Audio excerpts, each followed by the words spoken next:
Careful now. Don't get your clothes wet.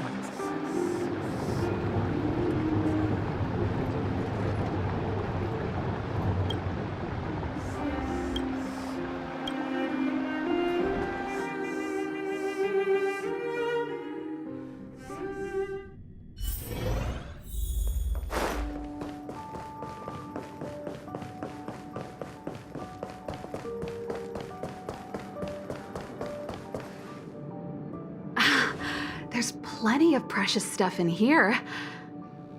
You aren't looking for treasure in the museum while pretending to volunteer, right? No, I'm not.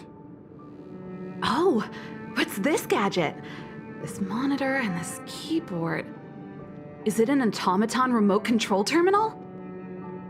See, there's this piece of paper here. It says, Pena Sergeyevna. Is that the owner's name? Sounds a bit familiar. These are all relics, sis. Please don't touch them. What if you break something?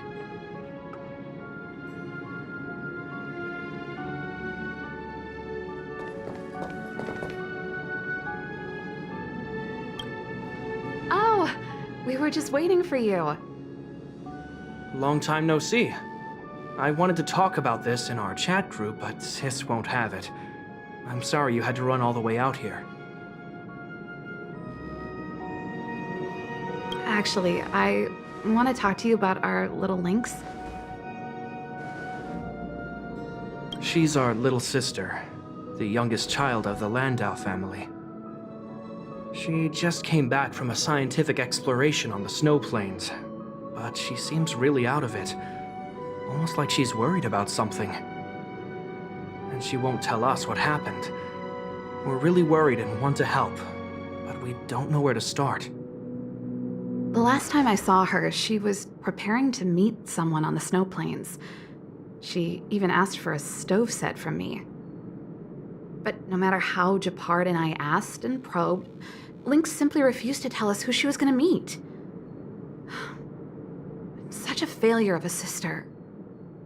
So that's why Japard and I came up with this idea.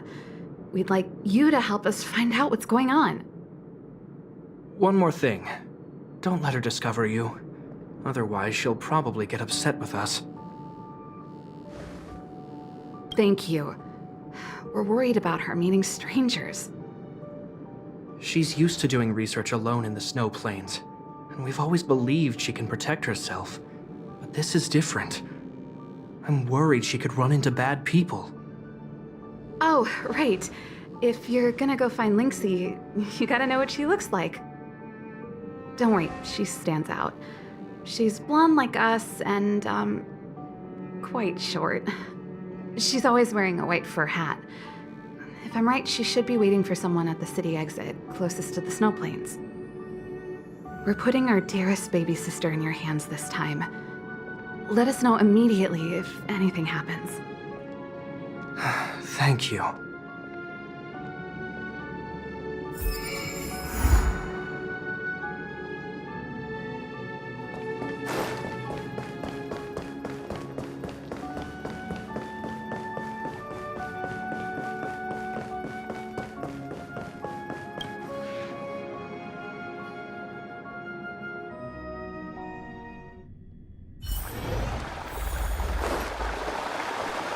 Careful now.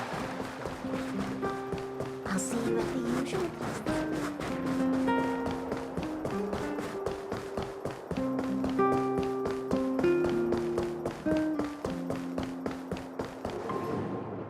Huh? That girl over there. Seems like she fits Serval's description. That must be Lynx. Let's hide here and observe for now.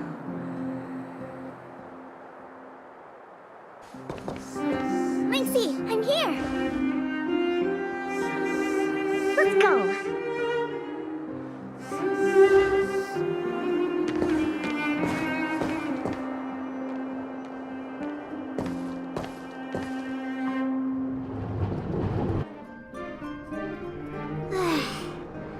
I never knew how long it took to get from the administrative district to the snow plains. So much snow. Even in the northern mountains, It wasn't like this. Well, the snow is supposed to get heavier later in the day. We need to find a good place to set up camp first. Right. The guide says we should find a flat, dry, sheltered location, facing the sun at high elevation. Oh, you remembered all that? I expected no less from you. But it's gonna be hard finding a place that fits those criteria. Well, we'll just keep moving and see. The place has to be convenient enough for us to observe the aurora, too. Thanks, Lynxy. I'll leave it to you then. I'm gonna follow right behind you. Flat, dry, sheltered, facing the sun, high elevation. And we need to be able to observe the aurora. And this is going to be difficult. This slope has a good view. It'll be easy to watch the aurora. Nope. This area is sheltered and facing the sun. Plus, it's flat ground. But There are cliffs all around. We'll be in trouble if there's a landslide or a rockfall. Also, there isn't much of a view. Ah, I remember a good place that's not too far from here. Follow me. Huh? Okay.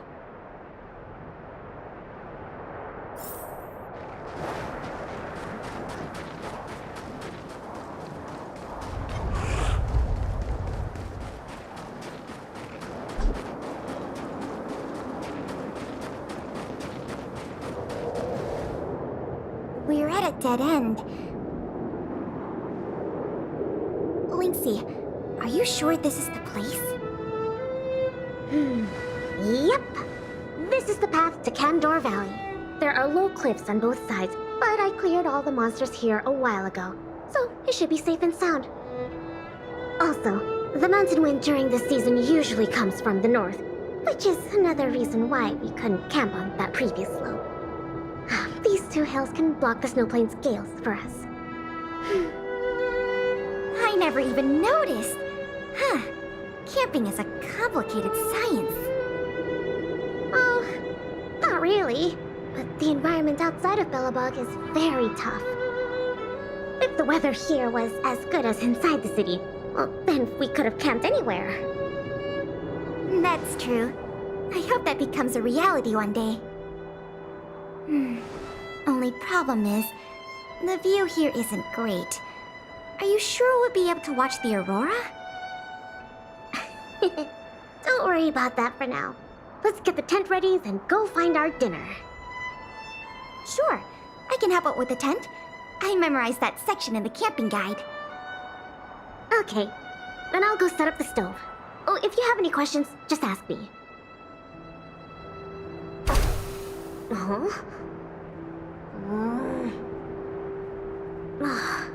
Oh, why isn't the heater working? Ugh, darn. Doesn't seem like an easy fix. Alright. I'll ask Pela.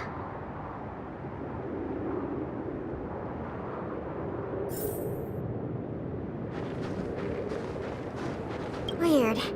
That's what the guide says. Hey, Lynxy, come and have a look at this. I did everything according to the guide, but the tent's still wobbly.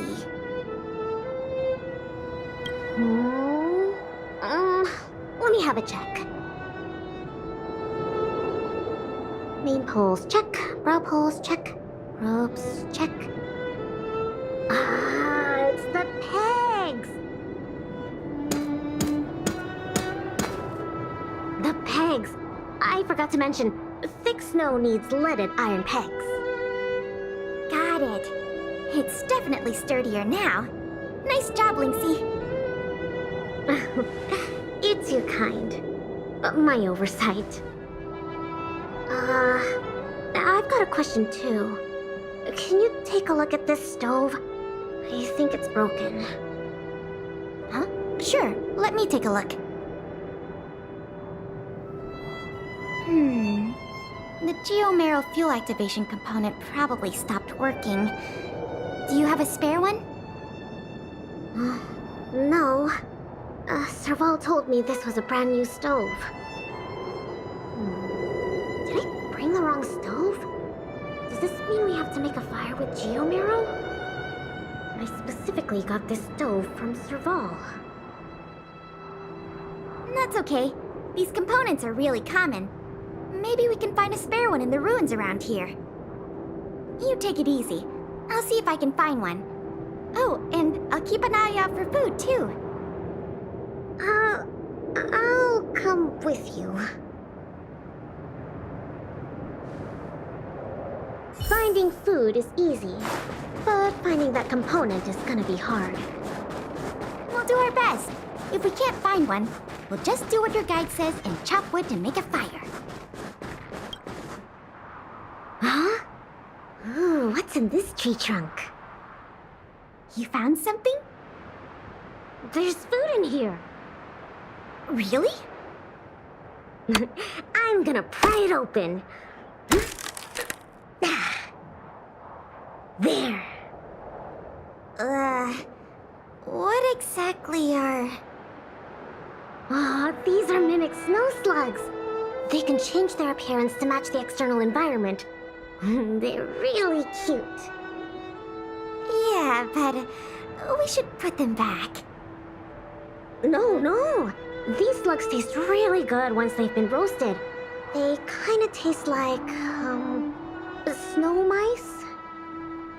That sounds even less appetizing.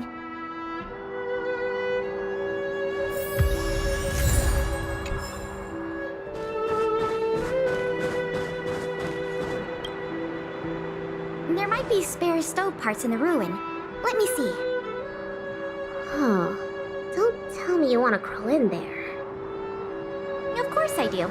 It's not like the stuff we need is gonna come crawling out. In that case, be careful.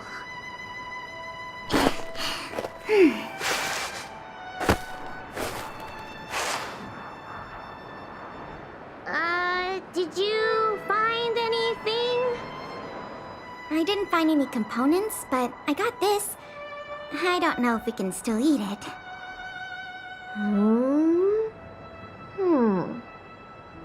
It hasn't decayed. It's edible. Really? It's all thanks to the eternal freeze.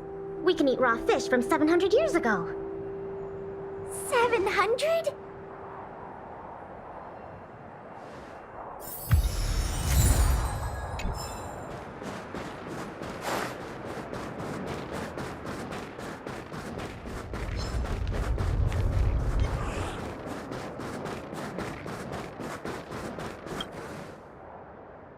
There's something in the snowdrift. I can do the digging. You don't need to. Come on, camping is about teamwork. Let me have a try. Okay. I found something! Is this a radish? Yep. That's a snow radish. They're really sweet and tasty. Actually, no. This is a hibernating snow radish rabbit. Huh? This is a rabbit? Yep. They look really similar to snow radishes. Their ears look like the leaves and their body looks like the radish bit. When they hibernate, they cover themselves with dirt, just like real radishes. I see. In that case, please tell me we can put it back. Yeah, it's better for the snow plains ecosystem.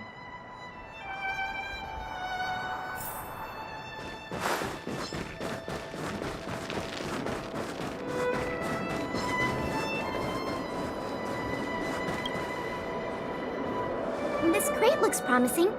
Maybe there are spare stove components inside. Well, let's open it up then. No. Don't worry about it, Lynxy. I'll manage. signage.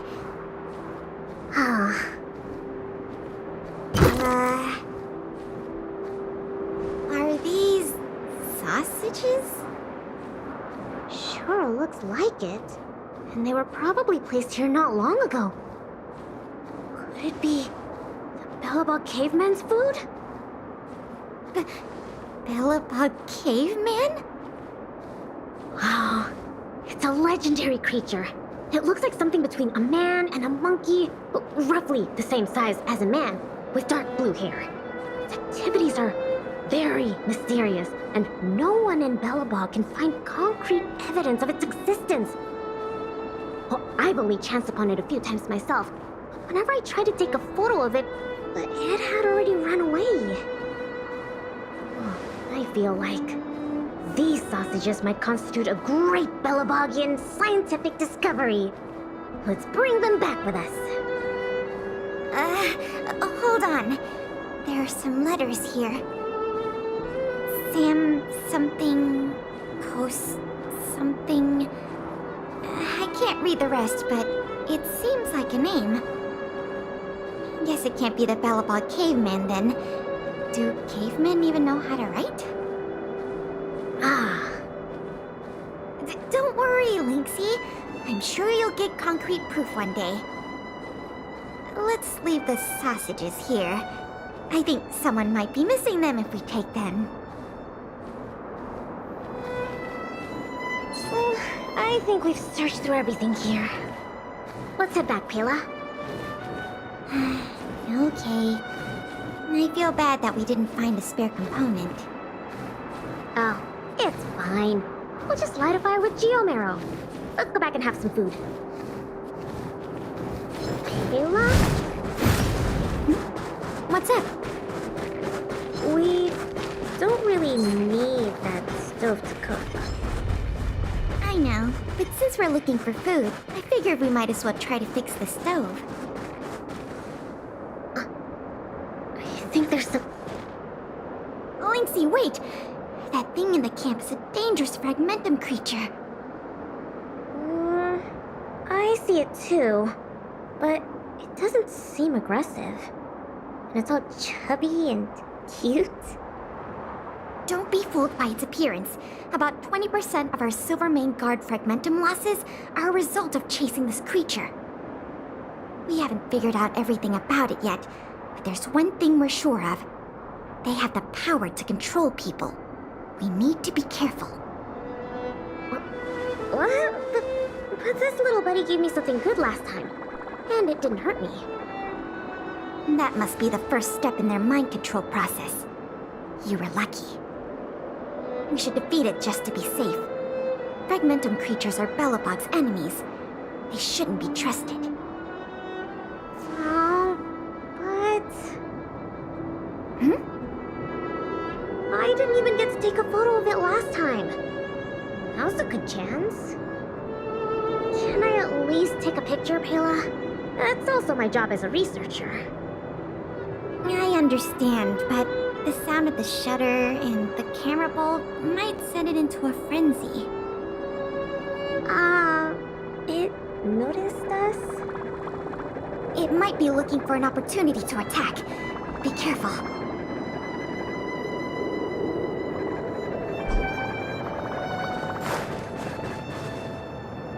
Careful, Lynx.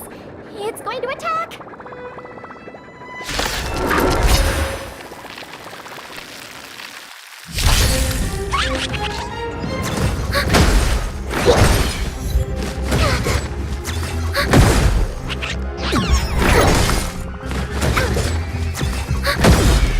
Netmark activated. Time for a good old counterattack!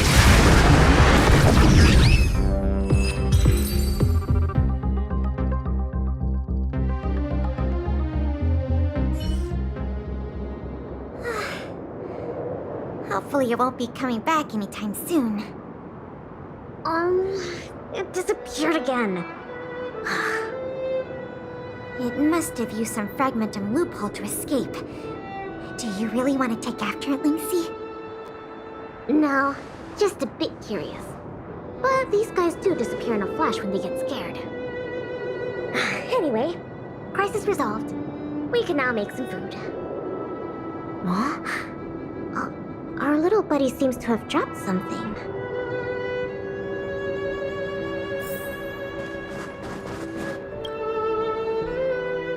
Huh? This is... Awesome! Lynxy, look! It's a Geomarrow activation component! I never thought we'd find one here! What about you, Lynxy? Did you find anything good? Nothing. Just some old stuff. It's great we finally found the component. Let's go fix the stove. Huh? Lynxy, is something the matter? Nope. That's all your imagination. Oh, why don't you take a break? I'll have a look at this stove.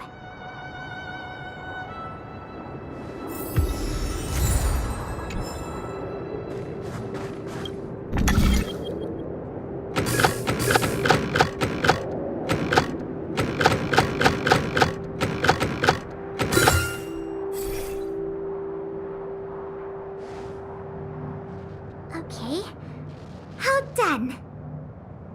Oh, what is this magic? I couldn't figure out the problem at all. No magic here. Just a trick or two I learned from Serval. My sister. Yep, that's her. What's the matter? Nothing.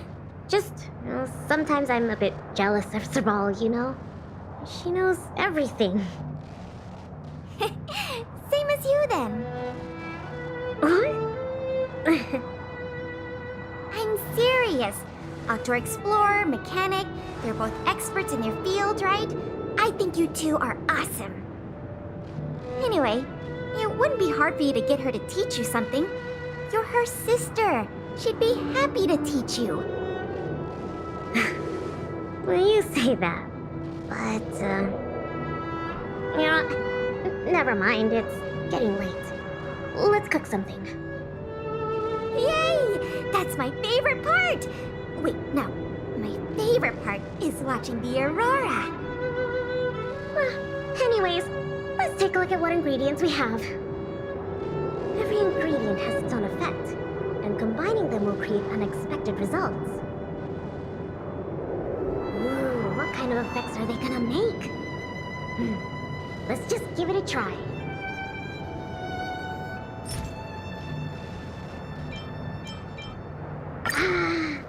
Raw fish from 700 years ago and some cute mimic snow slug.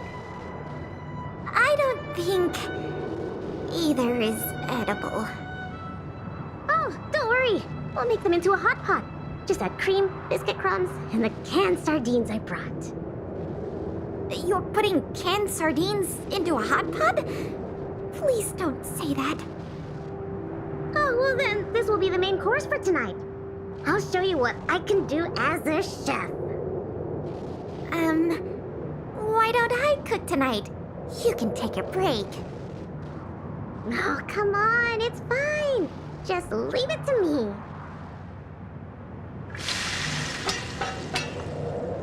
Ta-da! The super delicious Snow Plains combo stew is ready. It smells so good. I'm gonna dig in.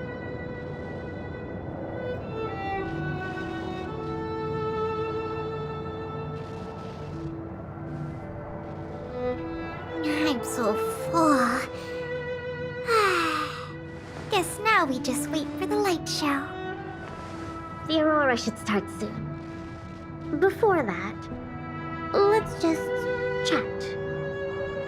Pela, why did you suddenly want to come camping? Huh?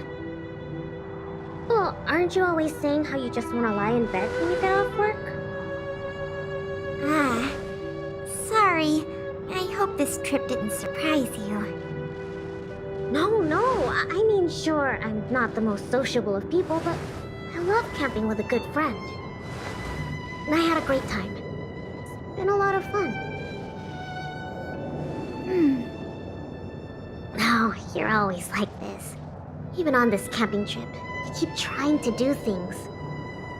You really really don't need to. Just leave it to me. Camping is about relaxing. No need to be so tense. I know. It's just, I was really getting into the camping. I felt like I finally got around to doing the things I always wanted to. So all those comics you drew for the Tales series didn't count? I have to hide those from other people. I get a little embarrassed. Oh, you care about other people's opinions too much. I suppose.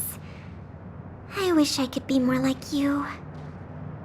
Oh, I'm not as cool as you think. I don't know how to handle my brother and sister. They keep treating me as a kid.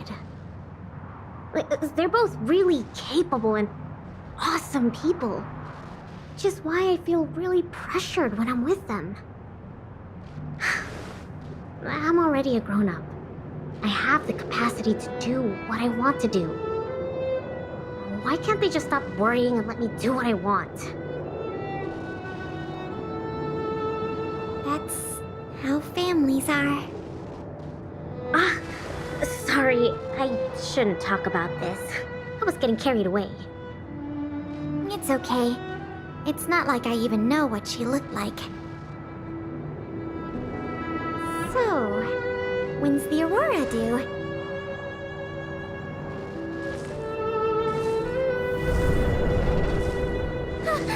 Careful, Lynx! There are monsters coming!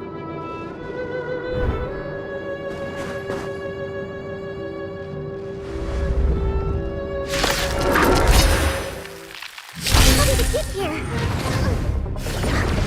Let's focus on the fight first.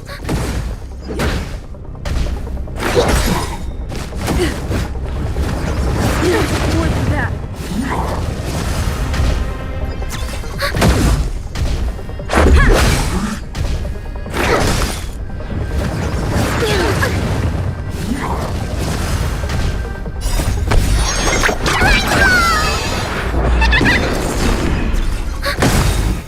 Net markers activated. Time for a good old counterattack. Rules are made to be broken.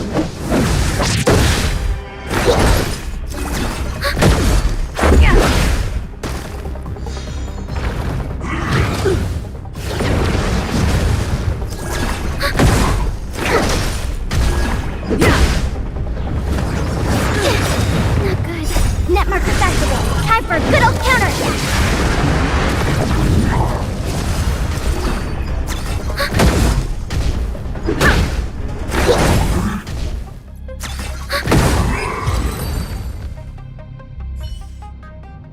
These fragmented monsters are coming out of thin air. They were probably attracted by the stove. The Stellaron crisis is over. Why are there still so many monsters? I see. Wait, where did you come from all of a sudden? Pela? Who is this? This is the Trailblazer, the savior of Belobog. Oh, I see. Well, in that case, thanks for saving us. Not to mention Belobog. So, what's a big hero like you doing out here?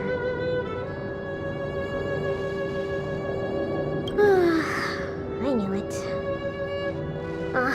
They're always like this. It's impossible to get some private time as their younger sister. Yeah. Hold on. Isn't that what I just said? All right. It's all because Serval and Japard are worrywarts. Besides, you did save us. Well, since you followed us all the way here, you probably know why we're out camping today. Well, stay and watch the aurora with us. It's about time for it to appear. Hey, Lynxie! Look!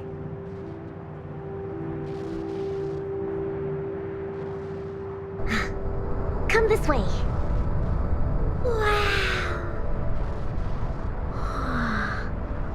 This is the largest aurora since the Stellaron crisis passed. We're really lucky to see it. Yeah. Really lucky.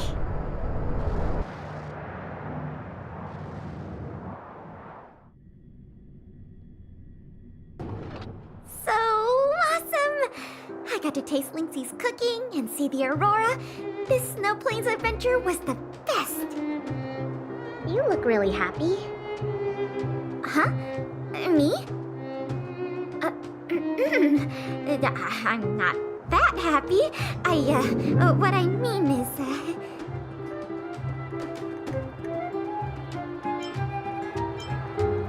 Yeah, go for it, Pela.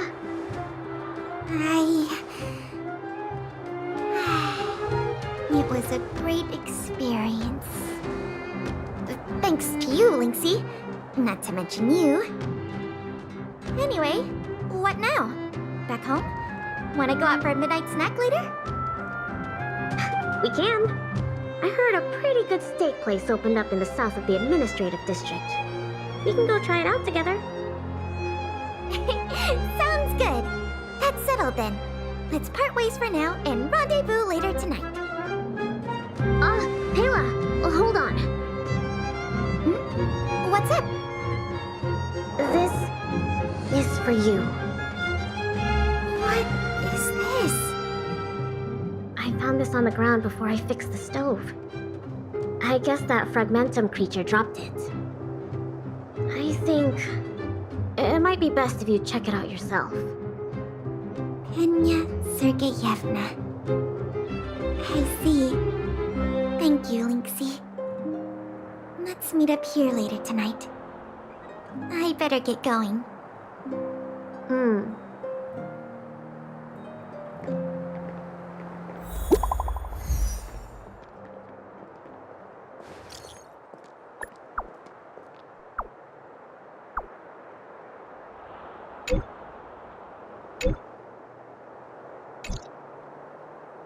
I should go talk to Japard and Serval at the workshop.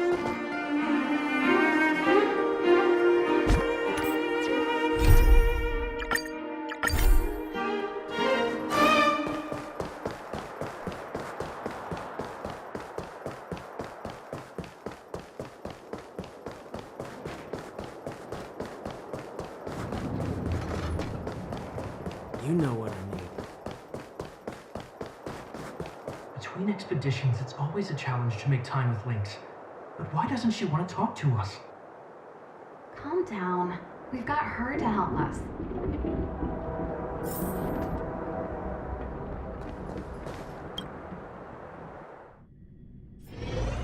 Hey, we were just talking about you.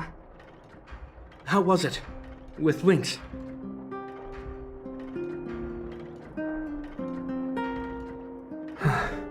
So, that stranger was Pela. What can I say? Sounds like a Lynxy expedition, all right.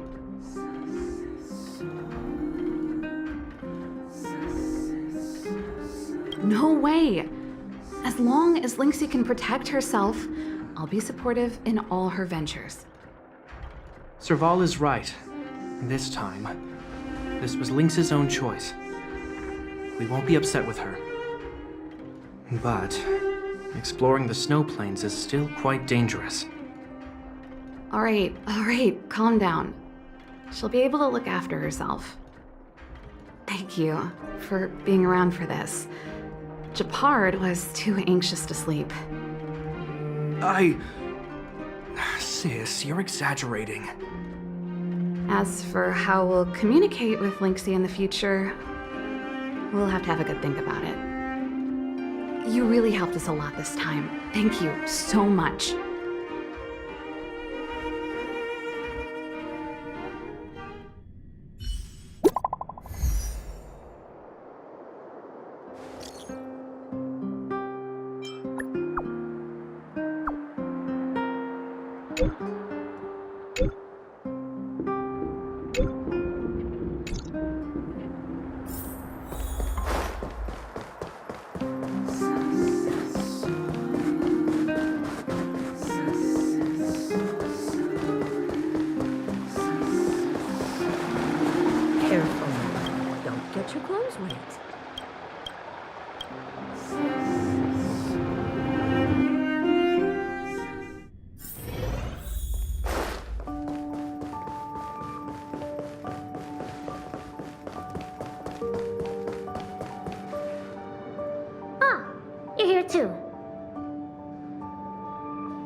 I went back, stored my supplies, and had a shower. It didn't take long. Then let's wait for Pela together. She's in the storage room. I think she's looking over the contents of that flash drive. Let's give her some time. I don't know the exact details, but... I'm guessing you don't know about Pela's mother, right? Pena Sergeyevna was Belobog's greatest outdoor explorer. Passed away 16 years ago.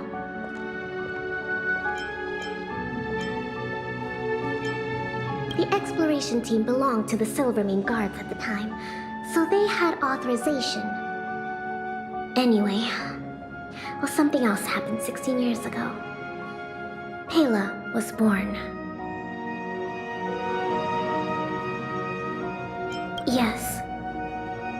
They say that despite her pregnancy, Madame Pena insisted on staying at the Snow Plains camp. She couldn't go to the front lines, but she was able to handle administrative duties.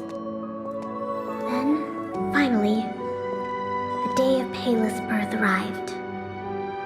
Tragically, there were complications. Other serious incidents occurred that day. The exploration team ran into a blizzard and the camp lost contact with the outside world. No one knew what to do. The only good thing was that Pela was born healthy. The flash drive... If the old research team members were telling the truth, it was something Madame Pena left behind.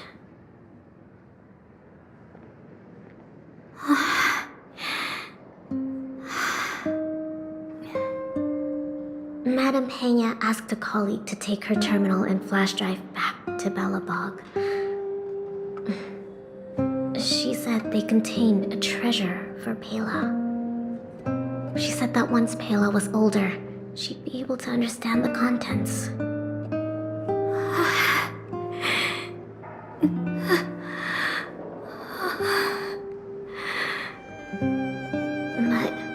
But that colleague was attacked by fragmentum creatures on his way back to the city.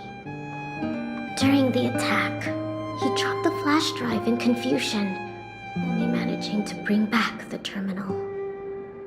Apart from Madame Pena, nobody knew what the flash drive contained. But they say she left Pela many letters.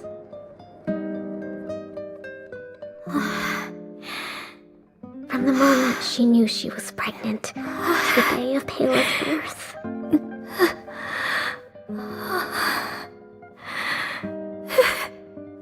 Never missing a day.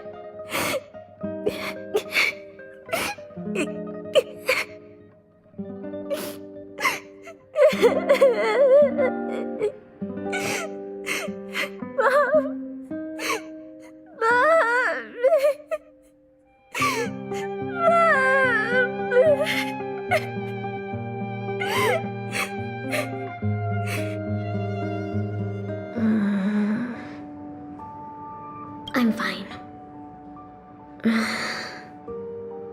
There's somewhere I want to go. Will you come too? The workshop. I'll wait for you there.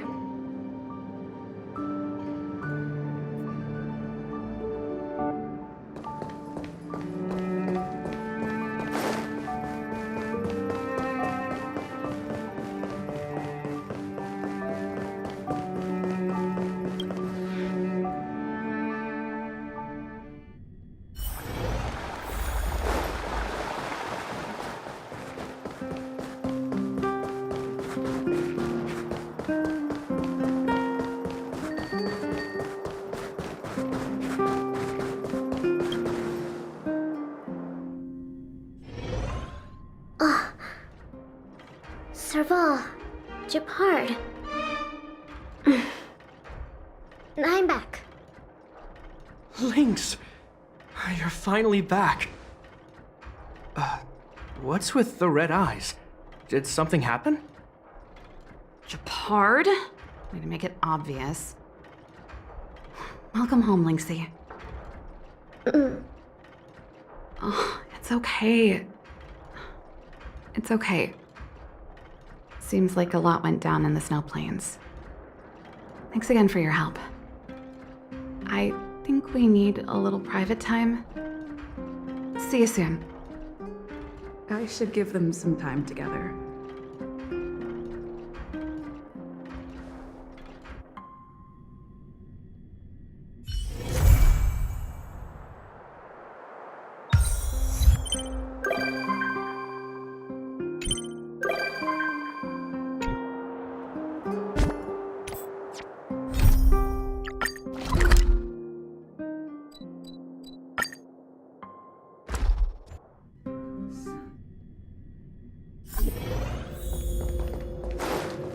One zero one zero one zero. Good morning! Is work going well today, Master Diviner? I am extremely busy of late. If you have something to ask of me, do not delay.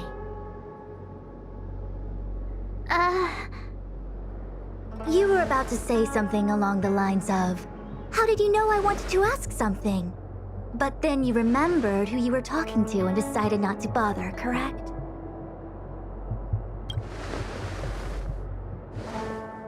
Of course. I run a dozen hexagrams before I even get around to breakfast. The results are never far wrong. Today's divinations threw up some unexpected complications. The hexagrammatic position was facilitating between the water and heaven trigrams. The matrix of prescience gave the following interpretation. You will have 3 uninvited guests. This is ultimately auspicious. Ultimately auspicious? Wow, sounds pretty good to me. Seems like we really were destined to meet today then.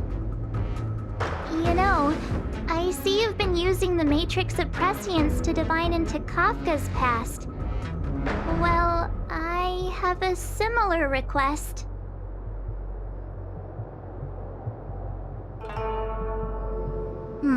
I see. You wish to use the Matrix to relive the past and awaken parts of your memory? Viable in principle, but whether the Matrix is truly capable of achieving this result remains to be seen. I knew it. Things are never simple, are they?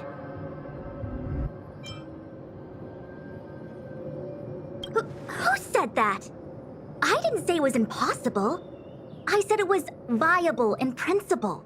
There is a gap of 1,000,000 light years between impossibility and viability. I feel I must explain in detail the principles behind the Divination Commission's ultimate weapon to avoid any misunderstandings. The Matrix of Prescience does not allow one to remember anything. It merely collects data in order to infer past events, in the same way that future events are inferred. Just as Realm Keeping Commission officers collect forensic evidence to recreate the scene of a crime, there are materials from which we can infer the past. These may be items related to the experience, or memories of the people involved. Miss March's predicament is very different from Kafka's situation, because she doesn't remember what happened in her past. I am no medical professional, but fortunately I'm very fond of reading.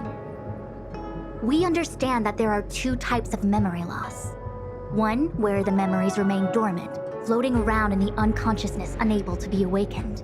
And another that involves direct erasure of memories from the brain. Something must have happened when I was frozen in the ice. I bet the memories were freezing and decided to hibernate. Why don't we try using the Matrix of Prescience to determine which situation pertains to Miss March? Let's begin then by preparing the requisite inference materials. Miss March, your memory is unreliable. To guarantee the Matrix's accuracy, you'll have to provide something related to your past experience. Anything will do. When you're ready, come and find me in the Matrix core.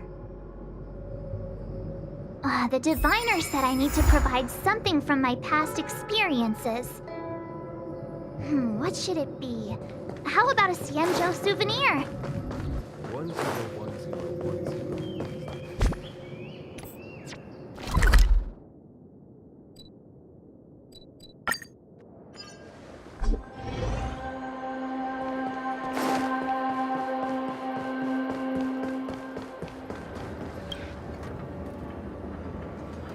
So, have you acquired something from your past? As a nameless, surely you must have souvenirs from your journeys that could evoke memories. I've got lots. It's just, I don't know what to choose.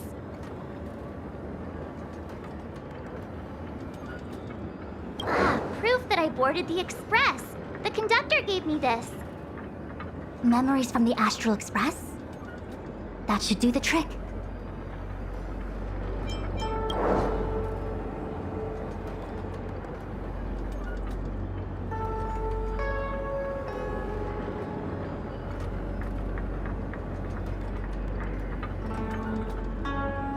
Something related to your work. Good.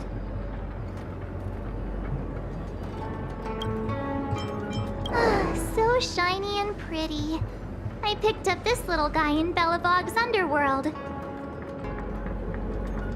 How could something so beautiful be unsafe?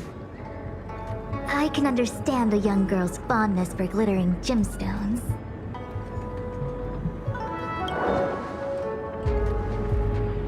One of my fondest memories on the Xianzhou. No comment. I happen to prefer Star Taro bubble tea. Is that it? Miss March, are you not able to provide possessions from before you lost your memory? Before I lost my memory? So, something I don't remember getting? Even then, I couldn't be sure it was from before I lost my memory, right? It may be strange to you, but to infer the past, I need materials that were pertinent at that time. Could you try recalling some memories again? From before the memory loss. Before the Express. I'm sorry, Master Diviner. When Himiko found me in the ice, I was stark naked, like a newborn baby. I didn't have any items with me. And before you ask, no, I don't have any of that ice lying around. It melted away not long after I was rescued. Oh yeah! You sure are a smart cookie. My six-phased ice ability must date from before the memory loss. Master Diviner, any ice I create should do, right? It should indeed. I'll have someone place the material in the base of the terminal of the Matrix. Miss March, please position yourself in the Matrix core. We may begin our inference whenever you are ready.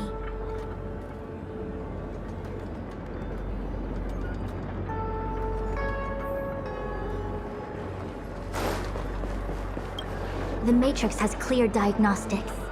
Miss March, are you ready yet? I'm pretty sure I should be. Almost kinda ready to go. Please be prepared. Not all memories are suitable for reawakening. People carry with them much pain and suffering. If you're not ready, we can pause the inference process. I would never wish for good intentions to result in harm. I'm okay. Let's do it. Only way to find out is to give it a go. Very well. I will soon connect you to the Matrix of Prescience Ultima, where the Matrix will read your memories and guide you back into your past. If you reach a block in your memory, the Matrix will use the data gathered to derive a scenario and construct a possible past for you. Got it. Oh, can she join me too? I'm sorry. That would be highly inadvisable. You form the nexus of the Matrix's inference. She would only introduce redundant data to the system. In other words, inside the memory palace that the Matrix constructs, the only person you'll be able to count on is yourself. Don't worry. I can communicate with you from outside the Matrix and manipulate the recollection process to a certain extent. Let's begin.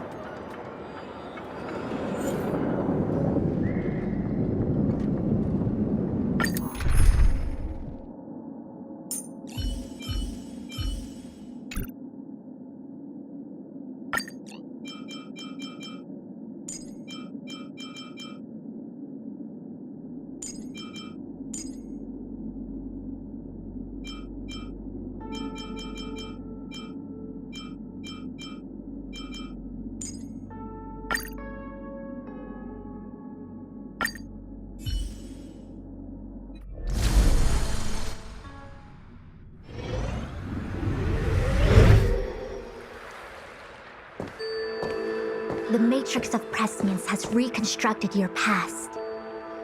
Before you is a space generated from the memories and items you provided as raw materials. Are you okay, Miss March?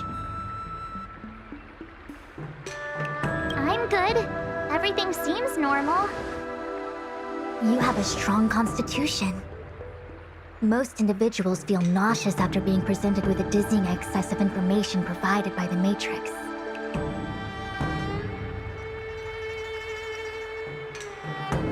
I must be seeing things. Why are there two Fushens here? Your eyes are working just fine. One of the Fushwens is a projection of me which allows us to communicate with each other at all times. The other Fushuen indicates that I existed during this part of your experience. What experience is this? It looks like the healer's market.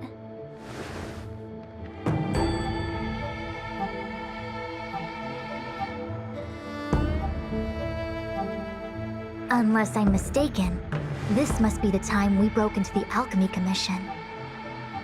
Really? That can't be right. I remember there were lots of Cloud Knights in the plaza. Well, this is just a Matrix inference, remember? Distortions are possible. Although the scale of this distortion is surprising. Try communicating with the Fushuen you see over there. We should hear what the Master Diviner has to say.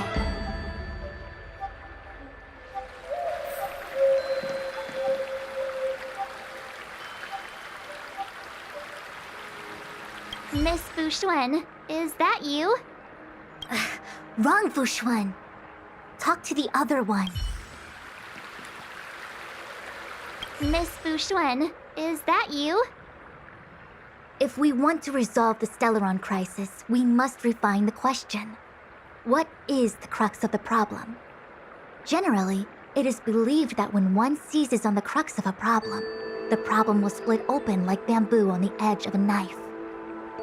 Nobody could have foreseen the catalyzing effect of the Stellaron on the ambrosial arbor. As the ancients said, blessings bring about misfortune and vice versa. Nature has its own algorithm, and it is precisely when fate wins betwixt blessing and misfortune that I, a Master Diviner of masterful proportions, am called on to save the people of the Luocha. What the heck is she talking about? Master Diviner, did you actually say that at the time? I can't remember. It would appear that in Miss March's estimation, I am somewhat of a blabbermouth. No, I've always seen you as a masterful Master Diviner. Despite the obvious distortions in this experience, the base materials from which it is composed are taken from your actual memory. There is no falsehood here.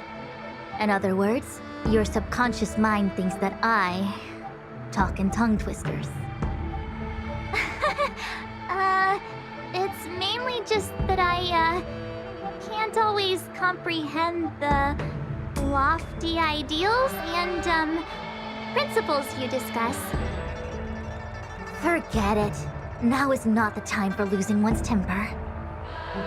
If the inferred experience is distorted, we should focus on filtering out each distortion one by one. Otherwise, we won't be able to trace your memories back any further. This is getting a little complicated. Is there a simpler explanation? Draw your bow and fire an arrow at that Fushuen.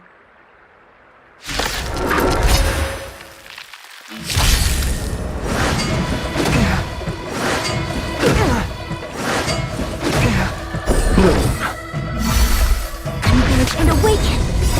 Human creations! Rise!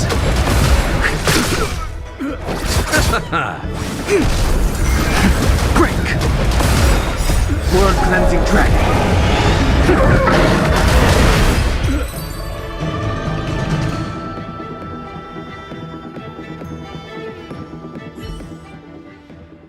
That freaked me out. I don't like people suddenly deciding to fight me. Now let's see who's here. Ting Yun, Welt, General Jing Yuan, and also her. I don't have to fight all of them, right? The Master Diviner was easy peasy, but I don't think I could take General Jing Yuan. Easy peasy? The interference vector creating the distortion here should only have one source. That is, the person present who shouldn't be. So I have to pick someone and clear them of interference? Exactly. My projection will disappear for the moment so as to not cloud your judgment. If you can hear my voice, then it means I'm watching over you. You're the best, Master Diviner. I hope the best version of me can overwrite the gloriously absurd version that lives in your subconsciousness. The person present who shouldn't be. Who could that be?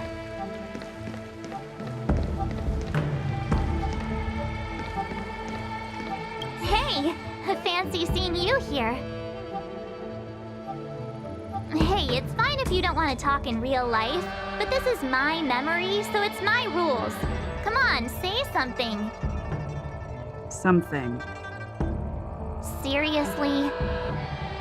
We have similar recollections of her. Leave your memories in the past. They have no place in the present. Did you hear that, Master Diviner? Now she's talking weird.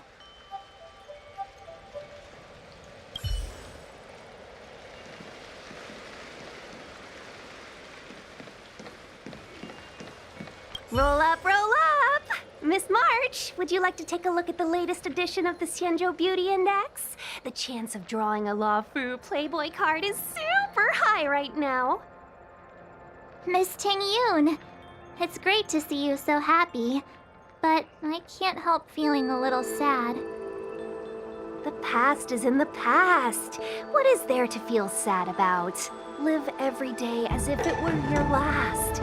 Don't be sad.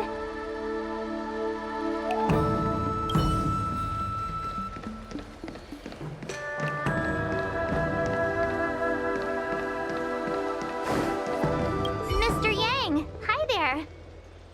March, get ready. The next fight is going to be very dangerous. Huh? Which next fight? Stay focused. Fantilia is headed for the Ambrosial Arbor. If we don't stop the Lord Ravager, it'll be a catastrophe.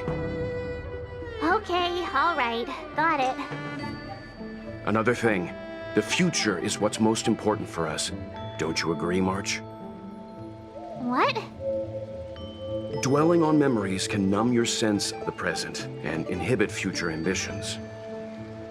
Miss Fu Shen, do people in memories always say weird stuff like this? The distortions we are experiencing are unorthodox. Must we clear all the wrong options? It's called perfectionism.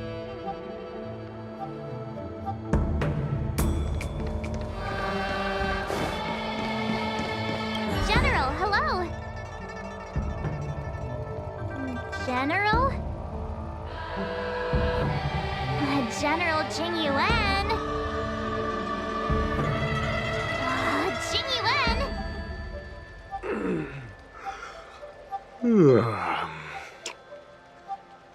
What's his deal?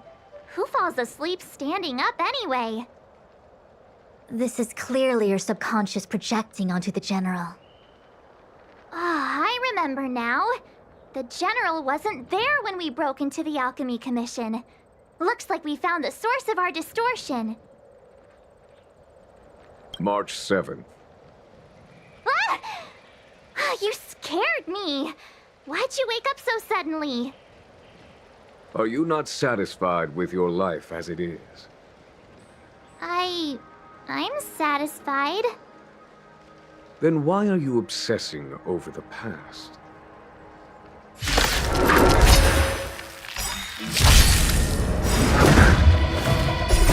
Human creations! Gather as one!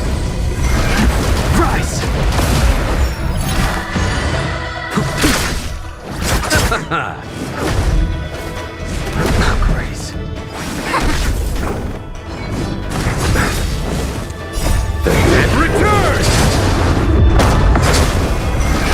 Great! Savor it for me. Bloom. Repay!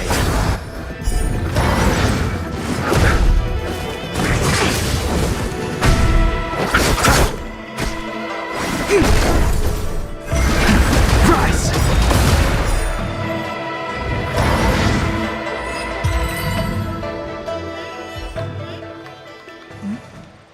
What is that?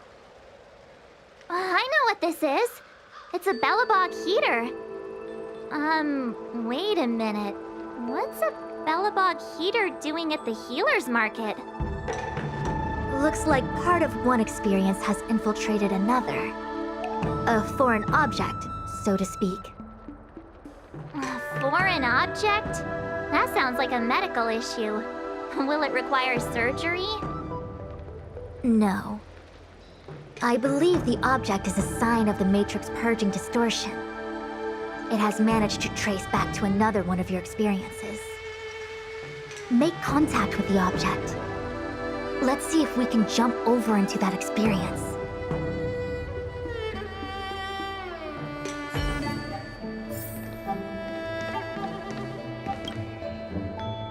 Bellabog.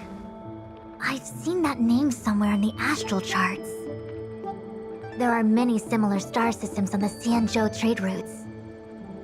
Unfortunately, all of them lost contact after the appearance of the Antimatter Legion. Yeah, Bellabog is a kind of snowy doomsday city. There are heaters like this all over the place. Otherwise, people wouldn't survive. Come on, Master Diviner. I'll give you a whirlwind tour of Bellabog.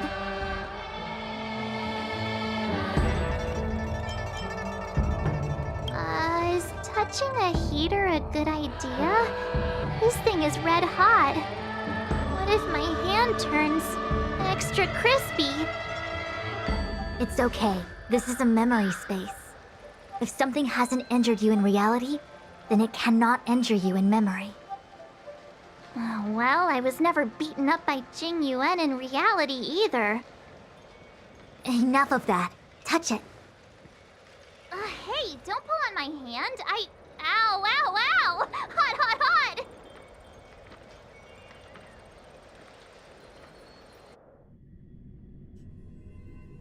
What the actual...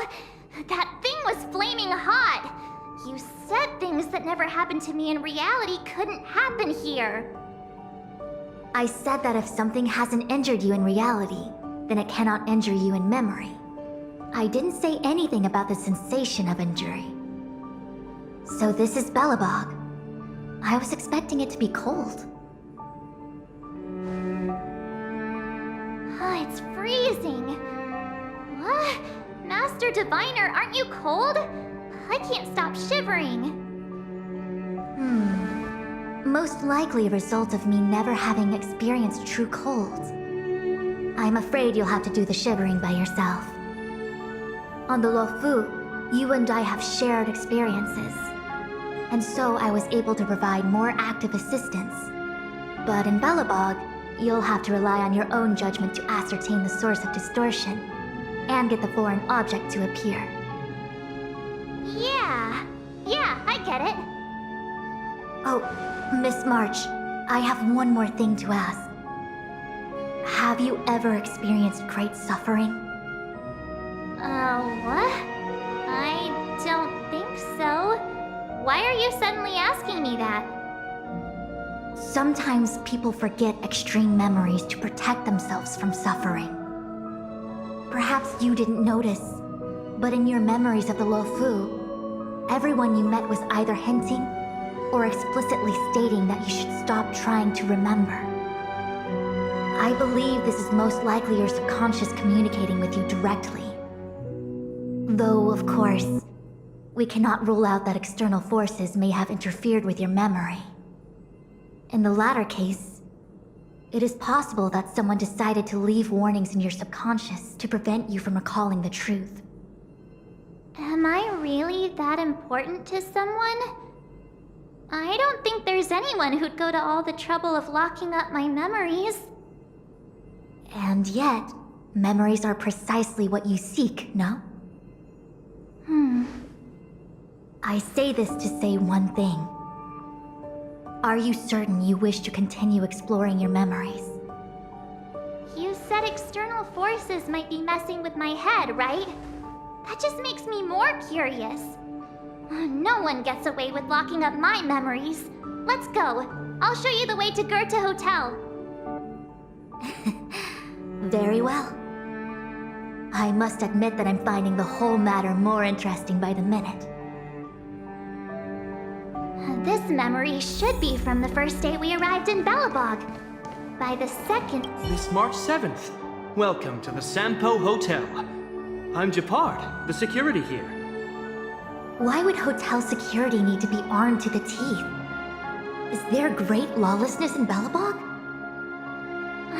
No. Japard is the captain of the Silvermane Guards. Just like how the Lafu has its own Cloud Knights captains. I have no idea what he's doing running security at a hotel like this, though. It isn't so surprising. In attempting to pursue the rational, we piece together the unrelated. The result is a seemingly meaningful fantasy. A fantasy called life.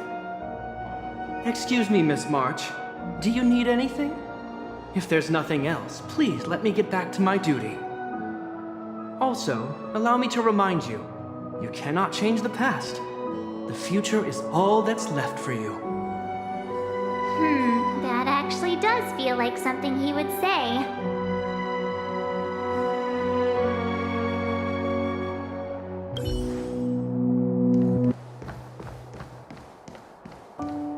The tea service at Goethe Hotel is first class, especially this Whale-Tide Spring.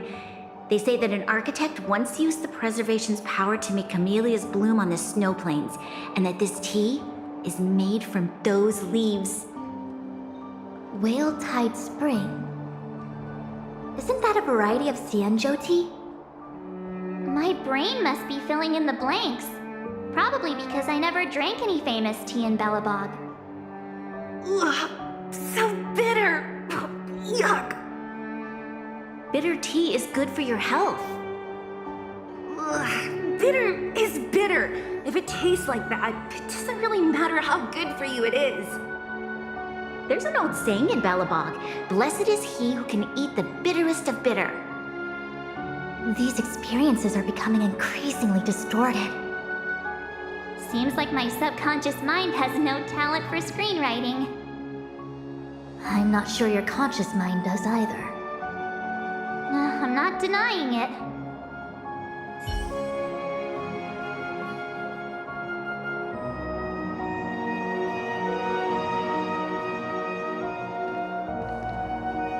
What an excellent cup of tea.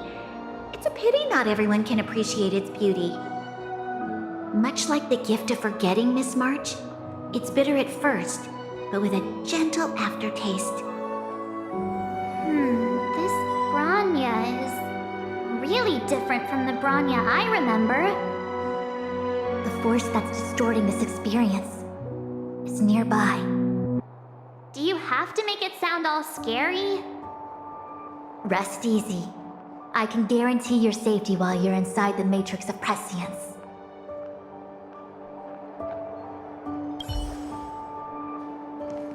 Long time no see, Zila. March? Long time no see. How's everything been going since you left Belobog? The Express never looked back. It headed straight for the other end of the galaxy, because that was its fate. The same goes for us. We can't return to the past. March, don't dwell on the past. It won't do you any good. Trust me. Got it?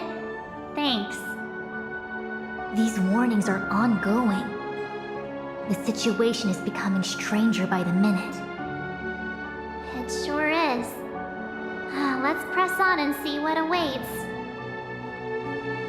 I remember our second day in Belobog was mostly us being hunted down by Silvermane guards. We didn't meet Zila until way later. which means Zila shouldn't be appearing in this memory. She's the source of the interference. In which case, we must eliminate her. Seems like you don't trust me. It's not that I don't trust you. It's just... An answer is not required. She's merely a mirage hindering your progress. I understand. Let's do this.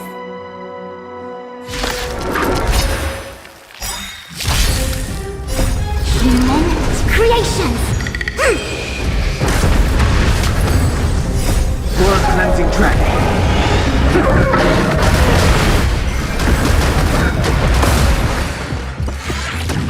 Your end approaches. The dead returned!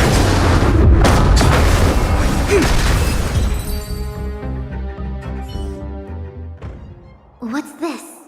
Let me see. Developed on Herta space station.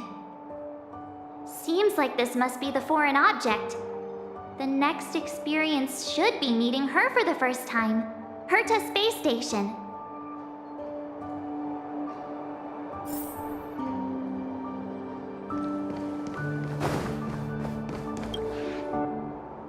Shame we didn't get to see the stunning vistas of the snow plains. This hotel lobby must have left a deep impression on you. Well, waking up after a great sleep in a comfy bed to find out you're a wanted criminal tends to leave a deep impression. Let's move on to the next stop. The last stop. Let's go. So long as you're ready.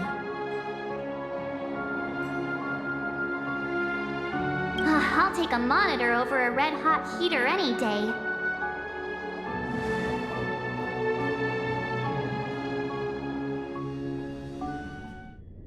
March, wake up. We have to hurry. Huh? Are we going? What about Miss Fuxuan? Fuxuan? Who's that? And there's no time for daydreaming. The space station is in crisis. Huh? What do you mean? Come with me. Asta said that the Stellaron is stored in that room up ahead. And I'm guessing the Legion might also be interested in its whereabouts. Don Hung, where are you? Master Diviner, can you hear me? Darn it, something must have gone wrong. What am I gonna do? Why did Miss Fuxuan pick the scariest time to vanish? March, can you... me... I'm getting more and more evidence that your memories have suffered interference. But I don't know where from. Looks like I'll have to do it by myself this time.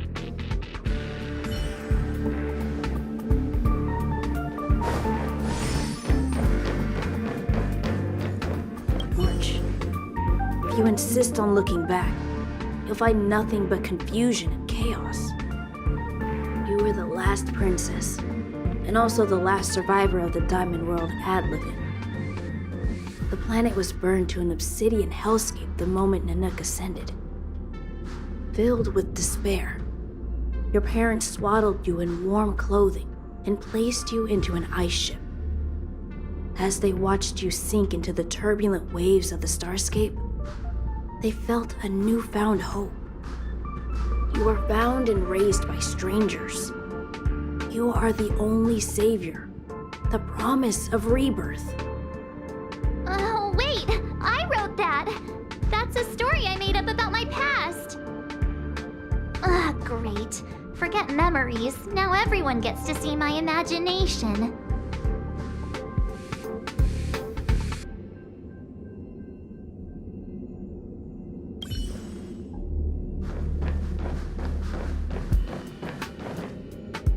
March, have you forgotten your past experiences? Surely your bow there is enough evidence for you. You were once a Galaxy Ranger, engaged in a bitter fighting battle with the remnants of the Swarm. You rescued a planet in the Emerald System that was about to be swallowed by a black hole smashing through Dr. Primitive's carefully laid plans. You were severely wounded during the battle for Vonwalk. The leader of the Rangers encased you in ice to protect you and waited for you to recover. My bow? But Himeko made that for me. You're lying.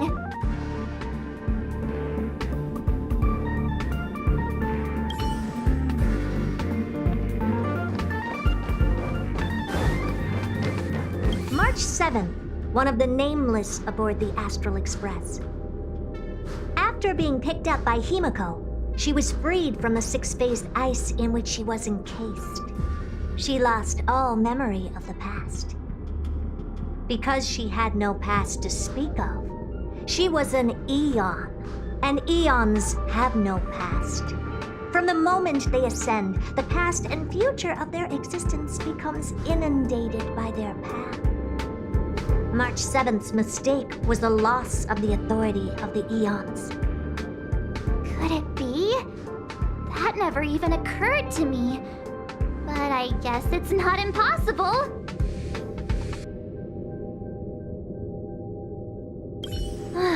Finally. All done.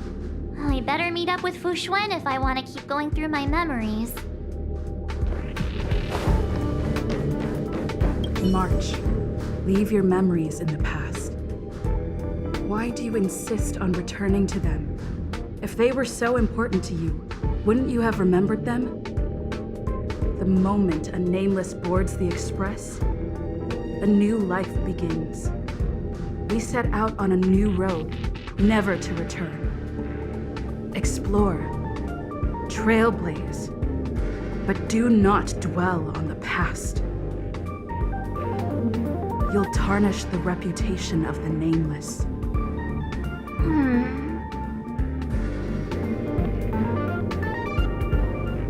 Enough! You're not her! Nothing like her! She would never try and force me to give up something so important to me. I don't care who you are. Disappear right now and let me pass. And don't you ever pretend to be one of my friends again.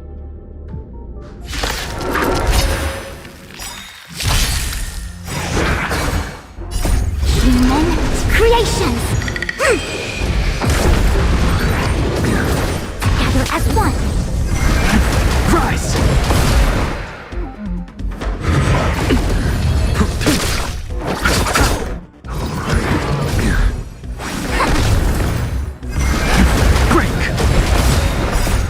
Cleansing Dragon.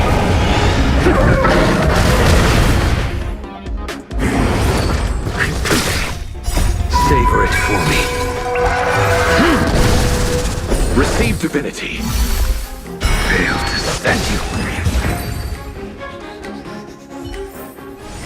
This sword needs sharpening. Weren't there coordinates sent out from the space station? Weak heartbeat and pulse. March, you better do CPR. This is the first time we met her. But she isn't here. Who are you? I don't remember you. I am a messenger of the Garden of Recollection. Miss March, please refrain from looking back upon your past. Leave the matrix of prescience and return to reality. The past is not worth exploring. It will only hurt you.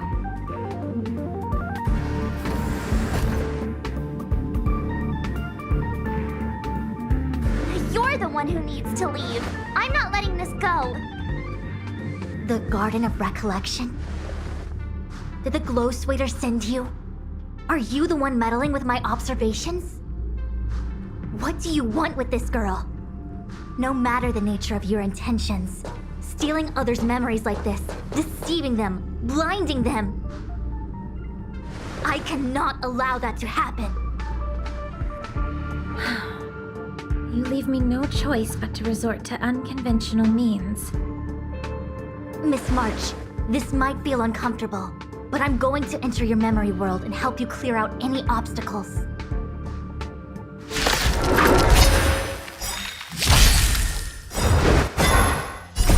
Human creations! Together as one! Rise!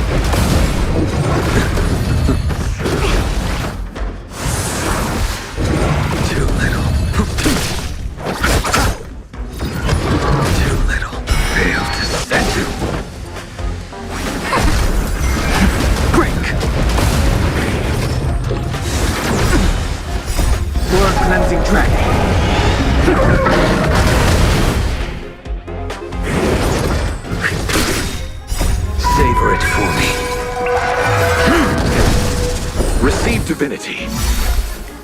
The dead return!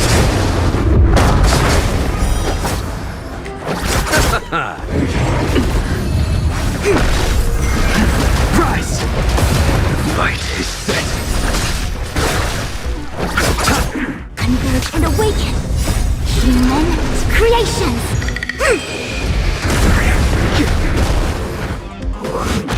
Grace. Too little.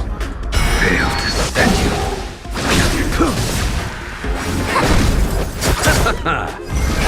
Break!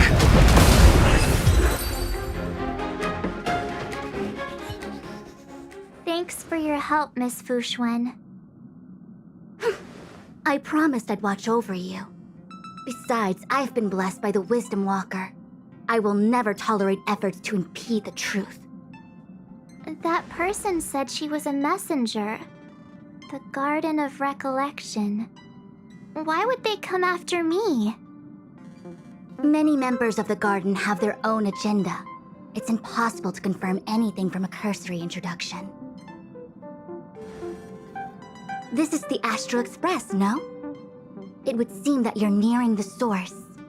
The Matrix of Prescience Ultima should start making further calculations soon. Do you remember where it was exactly that you were discovered? They set the ice down in one of the passenger cars. It ended up being my room. Then let's pass through this carriage and find your room.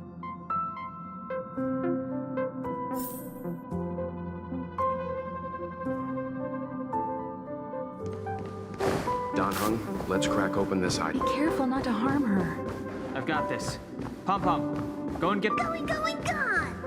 This must be when the crew first found me. I don't remember a thing. Some memories are buried deep within you. It takes time for them to resurface. What's going on? How come we're back at the start? It's the messenger. She's interfering with your movements again. Don't look back. Keep going forward. Don't look back. Keep going forward. Don't look back. Keep going forward.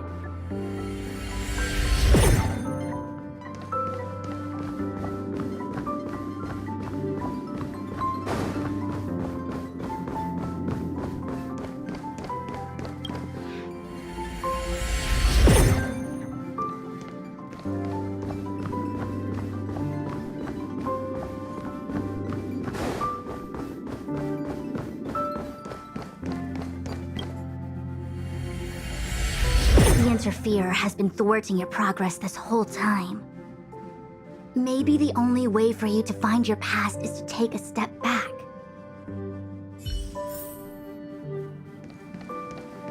Don't look back. Keep going forward. I get it. If I do the exact opposite, I'll find my way out. You're a true genius, March. As soon as you open this door, the Matrix of Prescience will start calculating your past. Whenever you're ready.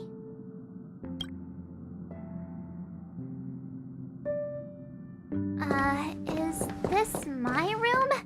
I didn't get a chance to tidy up. Don't judge. This is your room? That block of ice in the center. Has it always been there? Ice?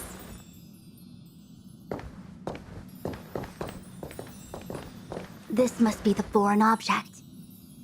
Looks like our exploration has reached its final stage.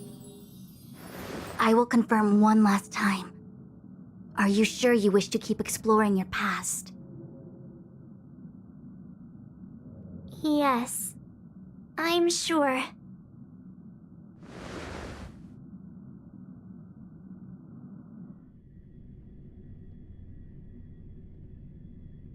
Master Diviner? She is busy running the Matrix of Prescience Ultima. You again? What I do with my past is none of your business. Why do you have to make things so difficult? Please, trust the Garden of Recollection. everything I'm doing is for your protection. If you are truly set on learning about your past, then come with me. I'll show you the origin that you seek. I hope that you will refrain from exploring any further than this. Trust me when I say, nothing good can come of it.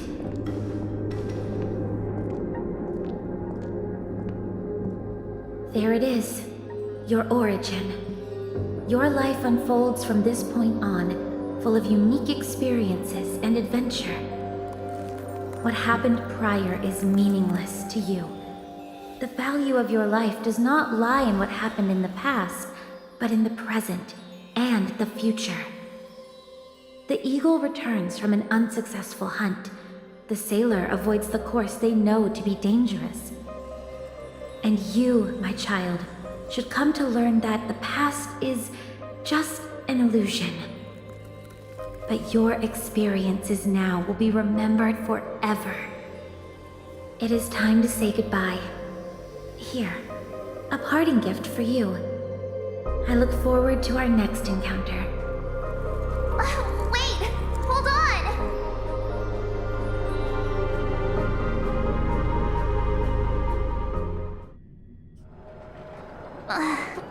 Miss Fushuen, why did the simulation just cut off like that?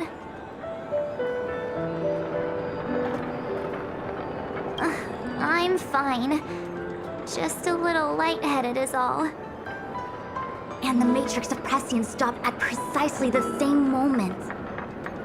March, I lost sight of you once you touched that block of ice. What happened? It's kinda hard to explain.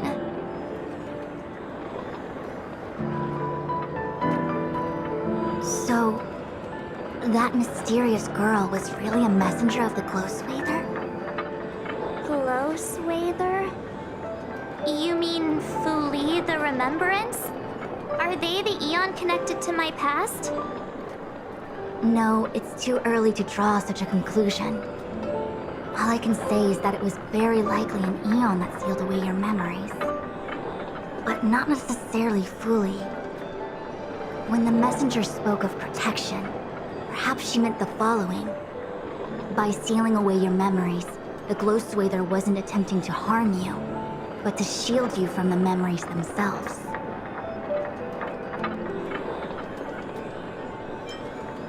It's not so bad. At least I know it has to do with the Garden of Recollection, right? It seems like retrieving memories is beyond the operational spectrum of the Matrix of Prescience Ultima. That's all right. You've helped me so much already, Master Diviner. I owe you a big one. If you'll excuse me, I must organize an inspection of the Matrix. Fingers crossed there's no damage done. We'll leave you to it then. Run. If we broke something, there'll be a huge bill to pay.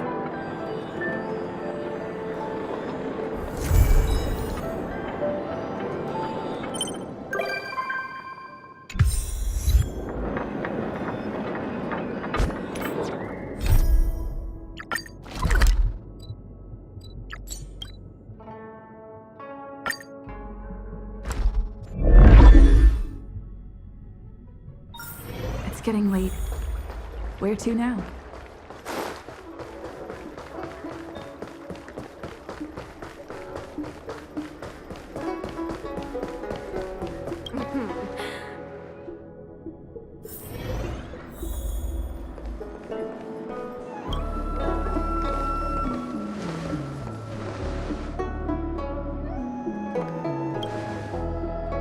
Oh, so you are.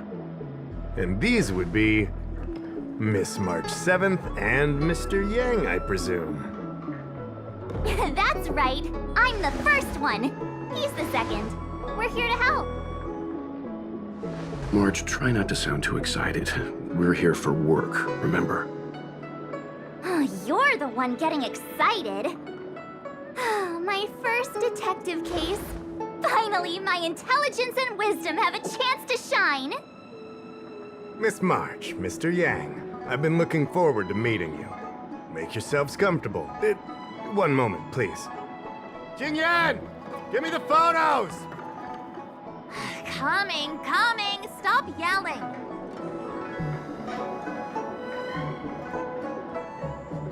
Thanks for waiting. These are the Outworld travelers who were sighted in the location specified by the General and the Master Diviner. This was 2 days before the Ambrosial Arbor came back to life. We'd like you to take a look. Do you recognize any of them as a threat? Let me take a look. So these are the suspects. Uh-huh. I see.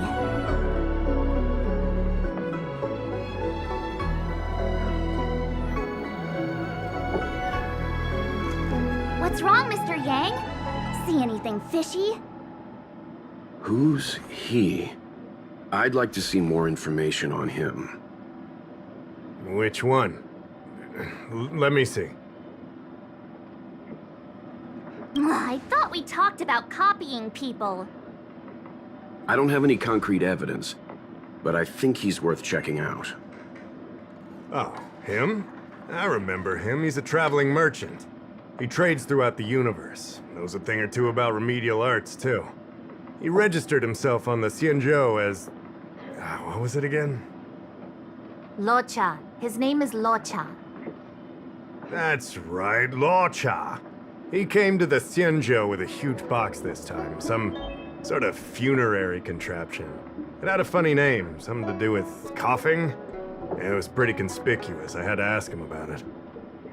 A coffin. It's a tool that certain non-Xianzhou travelers seem to use in death rites. I'm guessing our guests here might recognize it. Huh. I swear he said coughing. Anyway, we checked him out. His record on the Xianzhou is squeaky clean. As for this caffeine thing... Coffin. Yeah. Either way, it definitely had something to do with funerals. There are lots of travelers on the Luocha, each with their own star system and death rites. I guess that must be Luocha's line of work. Is there something up with him? Not necessarily, but I have my reasons for wanting to investigate. What was he doing in the days leading up to the Ambrosial Arbor's resurrection? That's complicated. Come with me to the Foursquare Mirror. It'll be easier to explain. Exalting Sanctum is one of the Luocha's crucial central cities. The higher-ups are very concerned about security issues here. That's why there are so many Psycranes stationed in the area. Luocha arrived on the Luocha a few days prior to the Ambrosial Arbor's resurrection. Up until the day before the resurrection, there was nothing suspicious about his behavior. Oh, I figured it out! The day before the resurrection, he appeared near the Ambrosial Arbor with a Stellaron.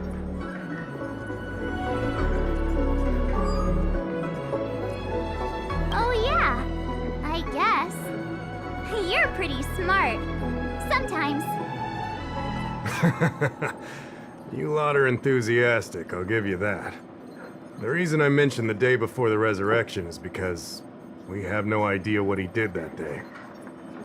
The resurrection brought about unusual yin-yang phenomena that caused the entire Psycrane system to malfunction.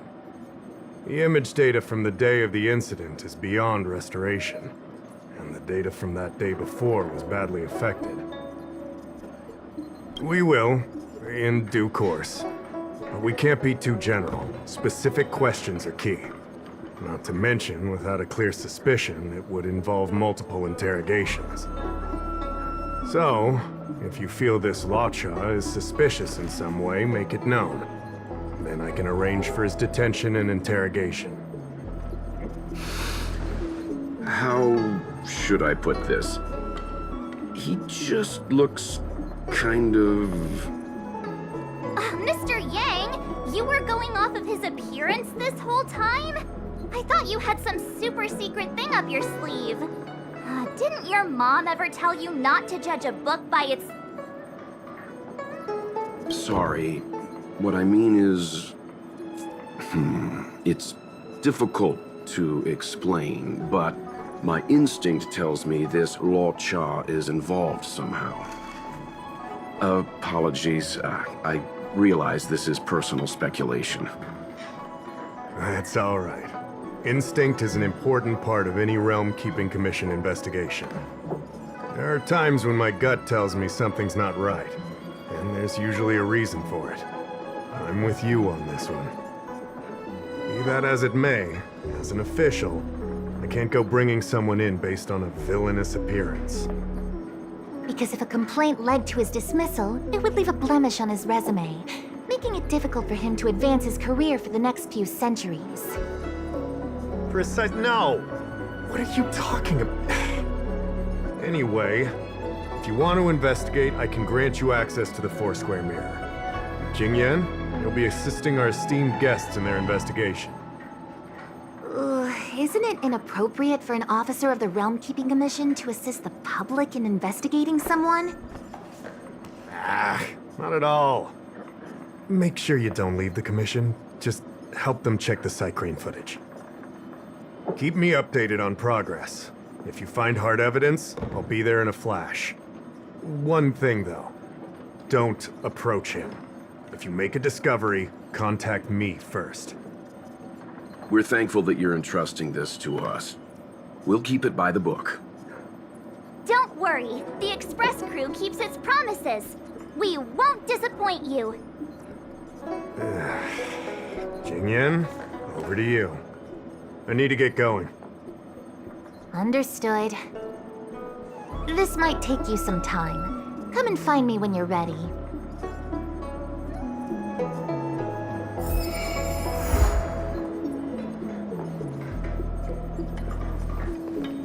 I can bring up the data anytime from here. Are you ready? All right, follow me. As official Dahao mentioned, the Arbor caused unusual yin-yang phenomena, which affected the entire Cycrane system. We lost a lot of video footage, and for the image data we recovered, the timestamps are all jumbled up. Look, this is Mr. Luocha on the day prior to the resurrection. So we have to clean up and reorder the footage ourselves? Exactly. Thank you again for your help. This is your forte. Over to you. I knew we could rely on you.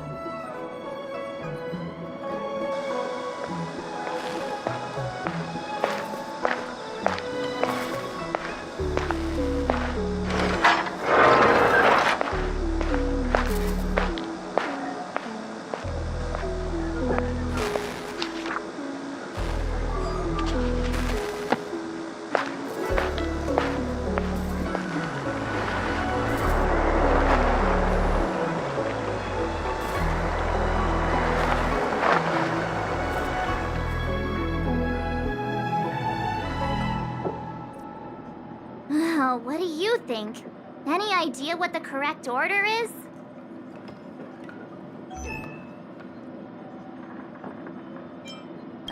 Really?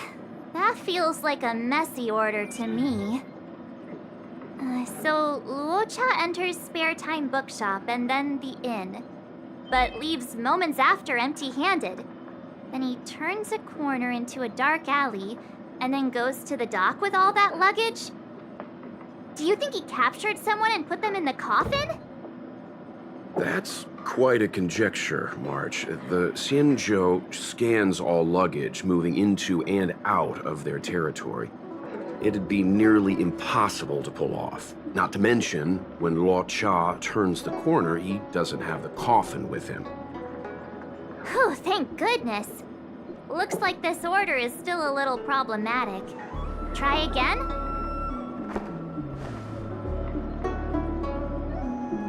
Is this order really correct? Let me see. Luocha turns a corner, but the corner leads straight to an inn. Then he exits the inn and goes into Spare Time Bookshop without buying anything. And then he runs to the dock and picks up some luggage? This doesn't seem right to me. Wanna try again?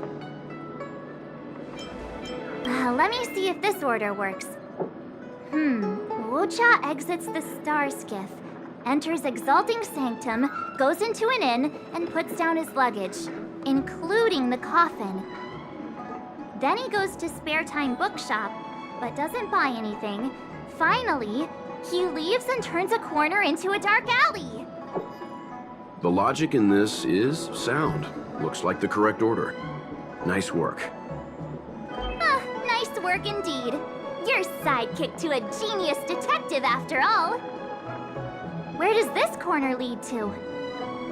I checked the map and found a gate in this open area.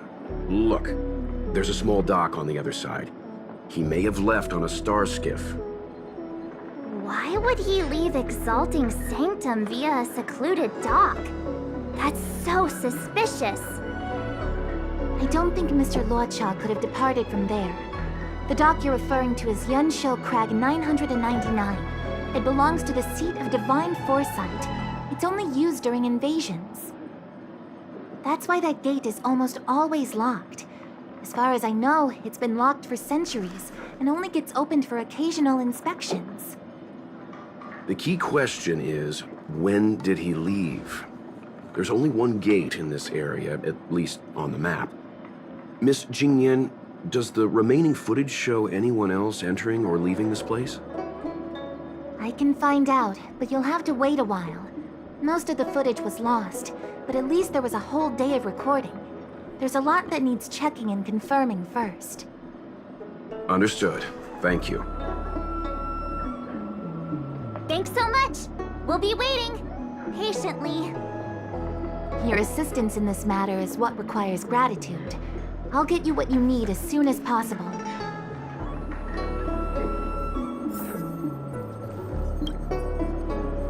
Thanks for waiting. I checked all of the footage we have of the open area. I say all. A lot of it was lost. Are the corrupted parts recoverable? Can we use the same methods again? For some of them, maybe, but I can't guarantee anything. I'll do my best, of course. It'll take more time. I can't hand them over just now. Thank you. Did you find anything in the remaining footage worth paying attention to? Only that someone left the area through that exit around 2 hours after Luocha's appearance here.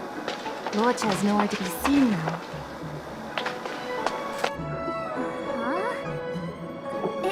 Isn't this a scene from the Angler mystery?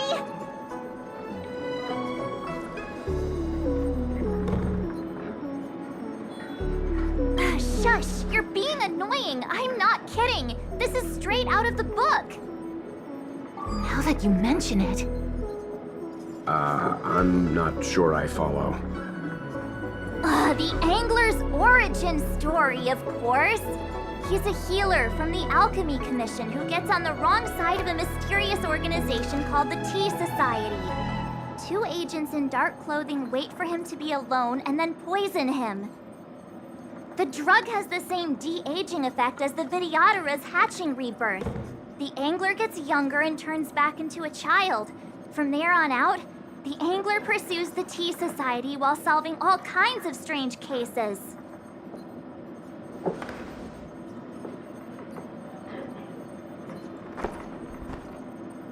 Their tea must be stronger than Himiko's coffee. The Tea Society is just a code name. Did you think they'd call themselves the Evil Society? They have to have a nice-sounding name to conceal themselves. So, March, what you mean is, the 2 people in dark clothing are Tea Society agents, and the child is a de-aged Luocha? What if a crazy Angler mystery fan decided to commit a copycat crime? Luocha gets turned into a child, then follows a mysterious duo in black. Oh, the plot thickens. This could be a kidnapping! The child in the footage has black hair. Luocha's hair is blonde. Yeah! Makes sense to me! Hold your horses, everyone. I recognize this child now. That's Yinshu, the young shopkeeper at Spare Time Bookshop. Too bad, Marge. No de-aging, no Angler.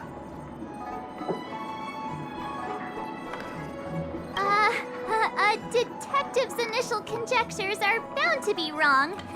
Totally expected. The Psycranes weren't able to get a clear look at the two people in dark clothing. Let's ask Inshu. Maybe she saw something. I'll keep trying to recover the lost footage. I'll contact you if there's a breakthrough. All right, let's go! Time to interview the witness.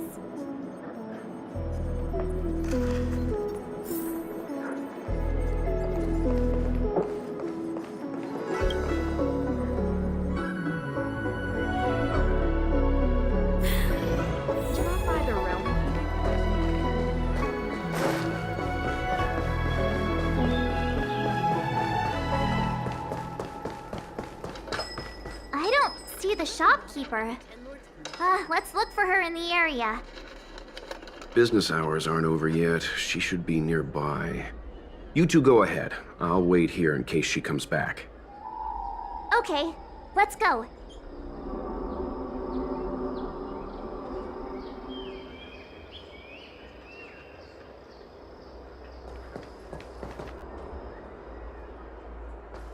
You two go ahead. I'll wait here. The Xianzhou has some interesting literature. I'd like to get better acquainted. We'll be back soon. Don't get too comfortable.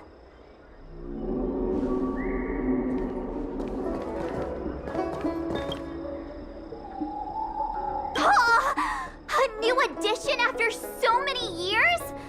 Looks like I made the right choice coming to the Luofu. As soon as we've cracked this case, Have you read the novel about the Ten Lords' Commission?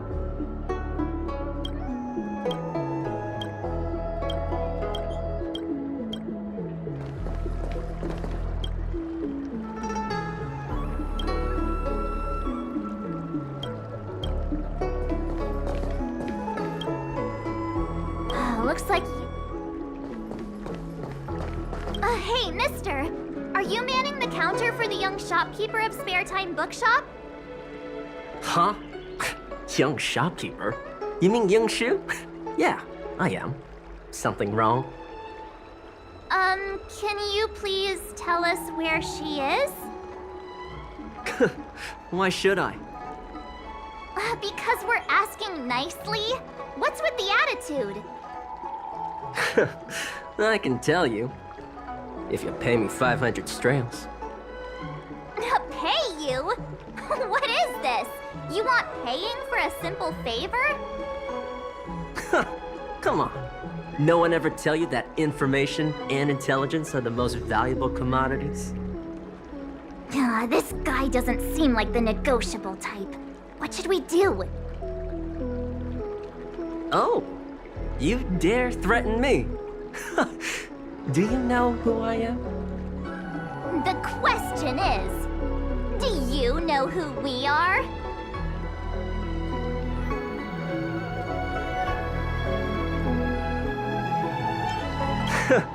The Express Crew. Never heard of you. I mean, they couldn't be higher-ups from one of the other Xianzhou ships, could they? Dang it! Am I in trouble? Ugh, better to live and find another day. Ugh, forget it. I'm not stooping to your level. Inshu said she had a voucher for a food stall over in Exalting Sanctum. She wanted to use it before it expired. You know, she's not been gone long. Probably finishing up her food right now. About time you saw the light. Come on, let's go.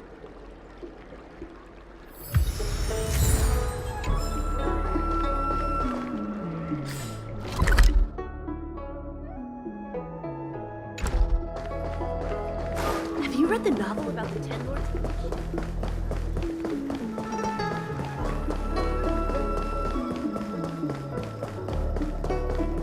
Are you Yinshu? The shopkeeper at Spare Time Bookshop? There's something we want to talk to you about. Yeah, that's me. Can I help you? You're heading back to the store, right? Let's walk and talk. I'll tell you all about it on the way. Oh, okay. Let's go.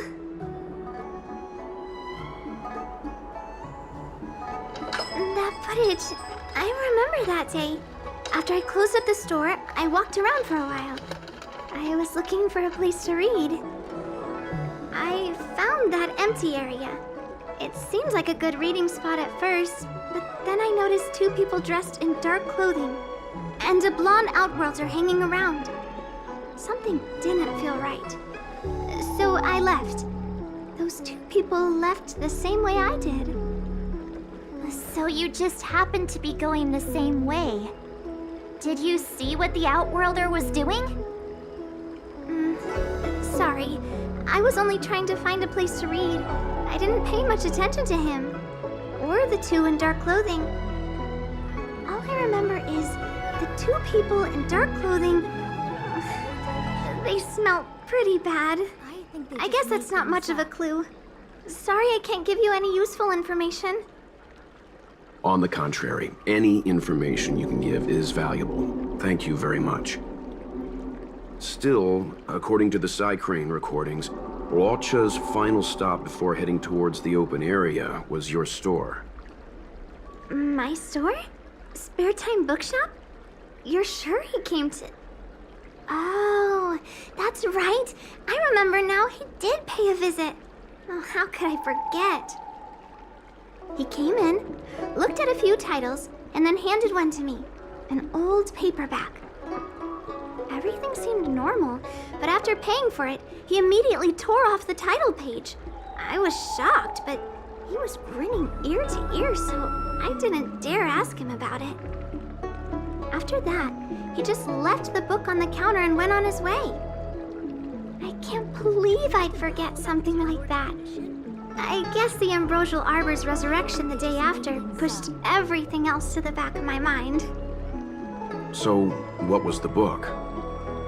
The Angler Mystery. I was wondering what to do about it. I can't sell a book without a title page. But since you asked about it, here, you can have it.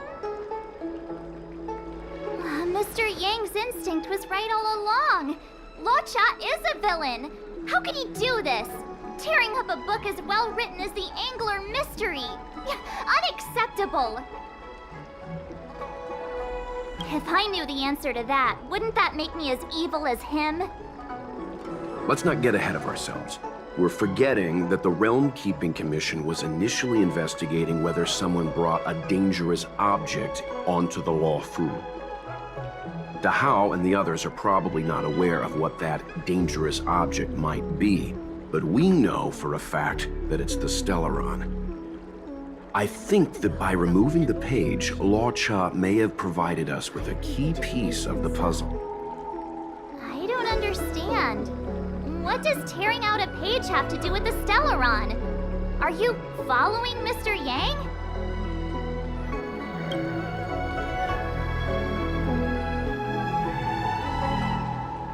Exactly.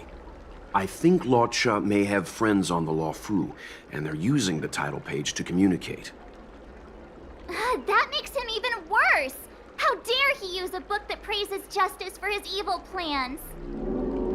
I'm afraid evil plans are still within the realm of speculation at this stage. We have no way of knowing exactly what he did because the Psycrane data was lost. So, is this a dead end?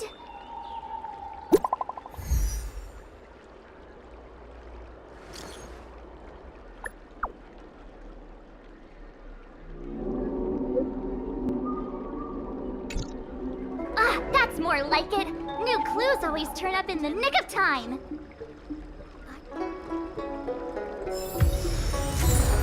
Commission? I think they just made things up.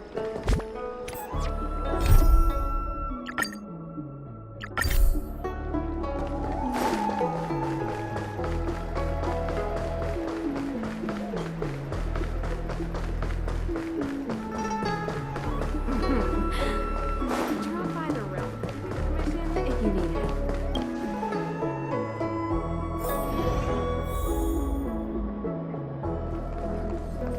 So, we now know what time Luocha left the open area. Nice! You found footage of him leaving? Yes. According to the Psycrane recordings, he left the area 2 hours after he entered. Strange. Why spend 2 hours in such a confined area? He must have been up to something. I'm gonna stop you right there. Refined wardrobe, elegant bearing. He may be a villain, but he doesn't look like someone who'd give up on finding a bathroom, even in an emergency.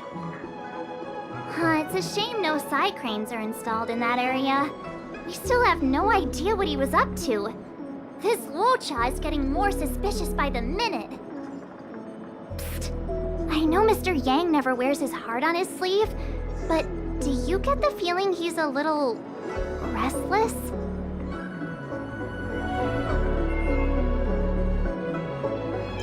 Remember, we're talking about different worlds here. However, I can't deny I'm a little worried that what happened to my home world could befall this place too. How does he always hear us? Well, I'm afraid I have some other business to attend to.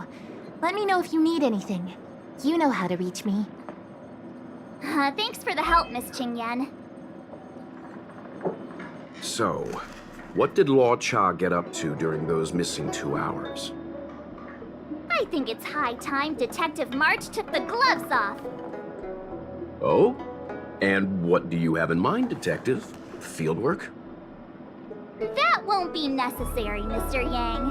As the angler once said, a true detective operates as effectively from their armchair as from the scene of the crime. It's too early to start field work. We must wait until my deduction is complete. Then when we arrive at the scene, you'll see that the facts match my theory to a T. Well, seeing as you're so confident, let's give your idea a try. Yay! Mr. Yang is the best!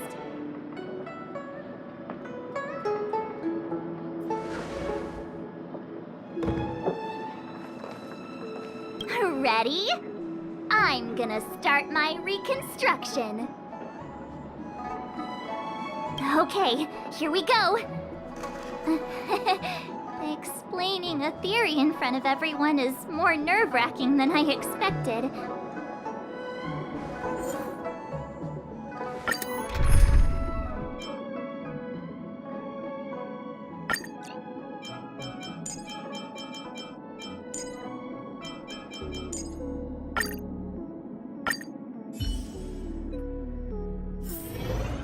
Right.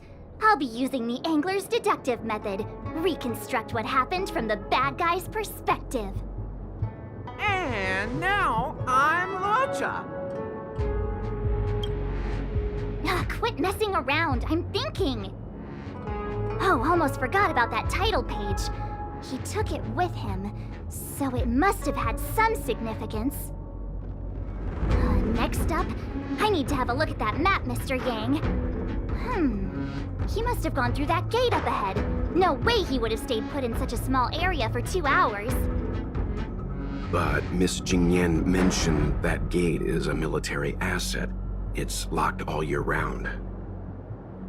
You think that would stop the likes of Luocha? What kind of Stellaron smuggler would he be if he couldn't get past a door? You think a lock like this can stop a girl like me? Fine, I'll be me. You guys will have to imagine his lines instead. Such a rudimentary lock. Easy pickings. Even if Luocha was able to unlock the door, what was his goal?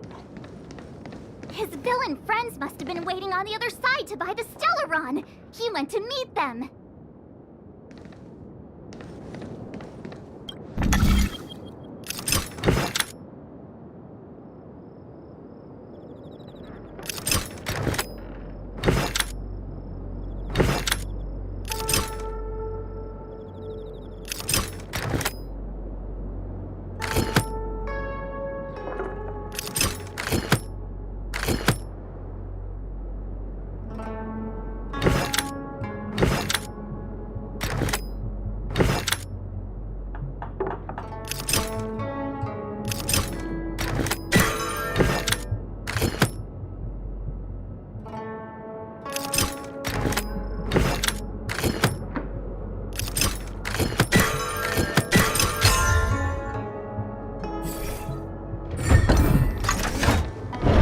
that I think about it, something's not right. Why would they rendezvous at a military airfield?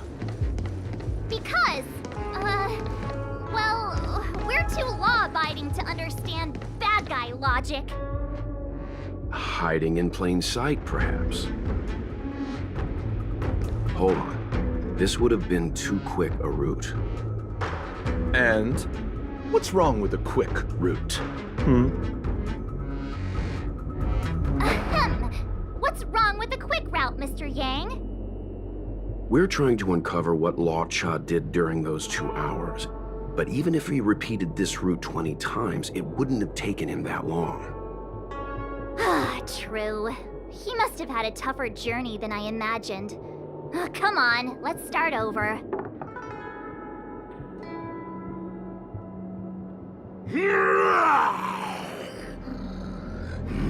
You look like a tasty morsel.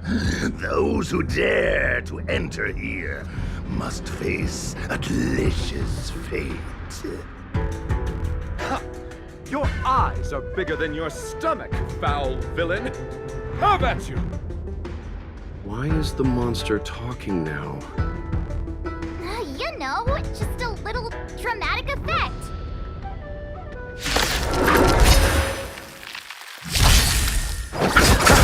Stand still. Disappear among the sea of butterflies. Illusions of the past.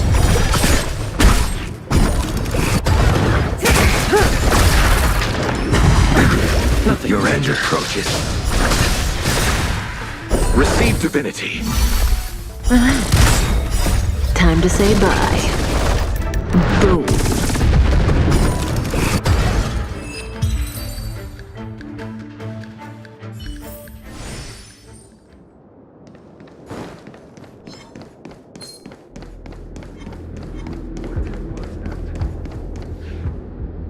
Monster layers and black market spaces, I doubt the Lawfu has any of that. At least I doubt things of that nature existed before the Ambrosial Arbor's resurrection. Is it really so far-fetched? We're already assuming that Luocha came here to sell the Stellaron to a bunch of cutthroats. May as well throw in some monsters here and there. It's more fun this way? Anyway, it's not like we're gonna be able to conjure up exactly what Luocha ran into. Why not use our own interpretation to bridge the gap? I suppose that makes some kind of sense. I try to go with the flow. I didn't expect this place to be so treacherous. I'll need to be on my guard going forward. I wonder, just who is the buyer interested in the Stellaron? The buyer is waiting there. Time to head over. Plausible. Looking at the map, this place is well hidden. Finally! Mr. Yang approves Detective March's theory. Let's see where this leads first.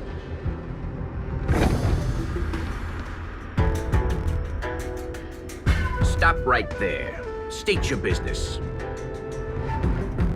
No, that's Puar, the Tea Society's gatekeeper. Isn't puar a type of tea? That's right! He's a member of the Tea Society, so naturally he chose a type of tea as his alias. Hey, I'm talking to you. What's your business here? Can you tell him to be less aggressive? Oh, sure. Excuse me, sir. May I ask whether you're here on business, or... Never mind. I have a delivery for your boss. I need to give it to him in person. If you could let him know I'm here. Delivery? Ah, yes, the delivery. The boss is waiting for you. I'm afraid I'll need to see some ID first. I wonder if Luocha has something prepared for this moment. I said I need to see your boss. If you're not willing to cooperate, then perhaps some physical persuasion might be in order. Luocha's personality changes by the minute. Threats will get you nowhere. I have principles, and I don't give in to bullies. Hey, this is Puar, not Mr. Yang. Enough talk. Have at you. Hang fire, March. I don't think Luocha was here to beat people up. He wanted to make a deal, right? True. Looks like using force isn't the right way. You're just here for the show.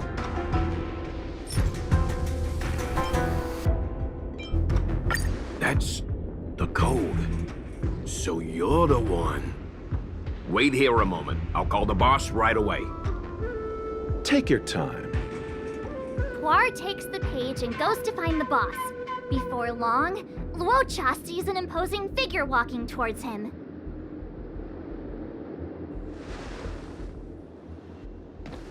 Boss, this is the one. He brought the delivery. I'll be the judge of that.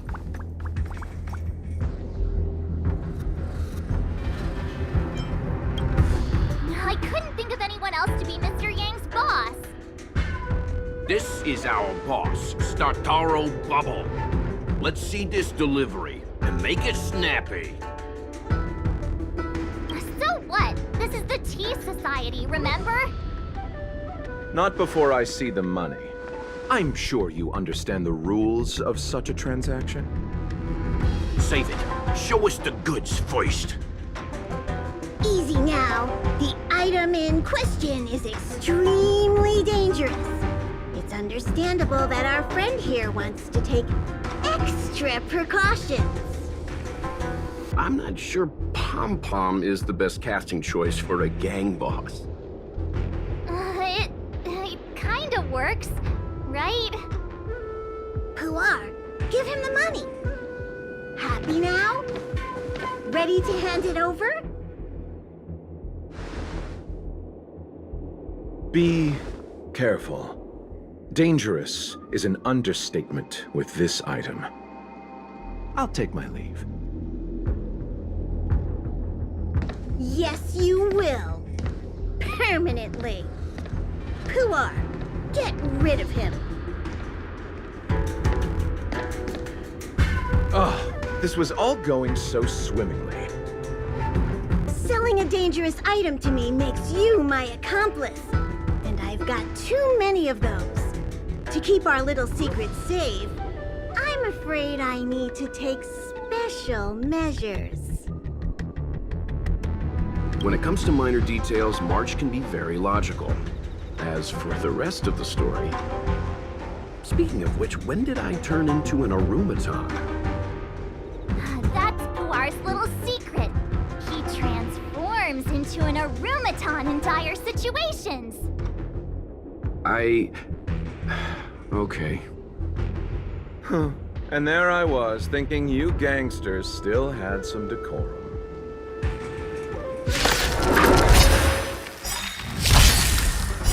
Savor it for me.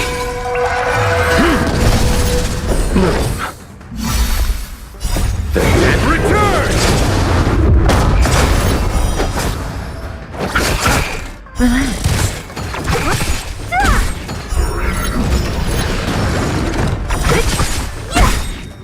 Disappear among the sea of butterflies. Illusions of the past. The fight is set.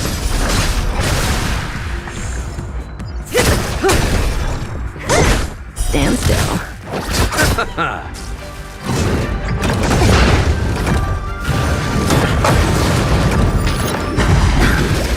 Fail to set you.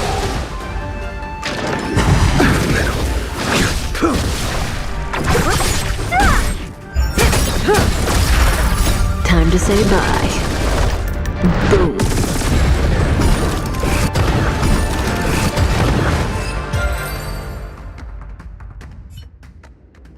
Darn it!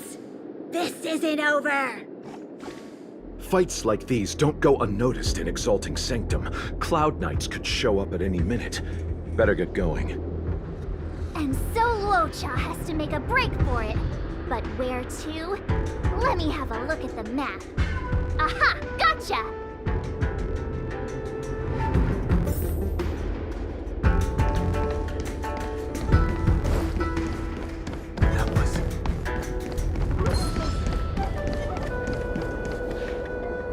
Halt!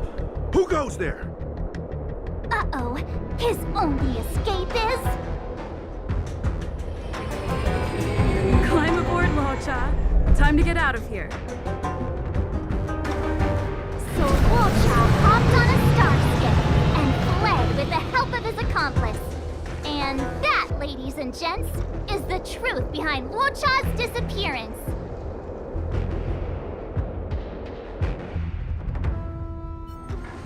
So, who was piloting the star skiff? I'm not sure either. The pilot didn't show themselves, so let's just assume it was her.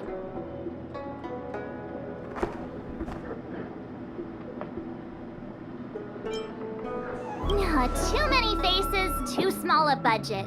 Maybe next time.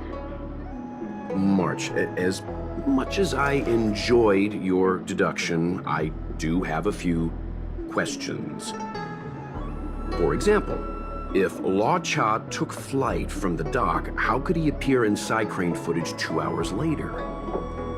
Also, the dock is a military installation. The Cloud Knights would be on the scene at the slightest disturbance. How did so many monsters show up without warning? Household registration. Last but not least, even if Luocha did encounter all of the troubles you described, it wouldn't have taken him 2 hours to escape. You're right, Mr. Yang. I guess I can't compete with the angler just yet. You know what? Time for some field work. Maybe the answers to our questions are waiting for us at the scene. That might be the best approach. Let's go.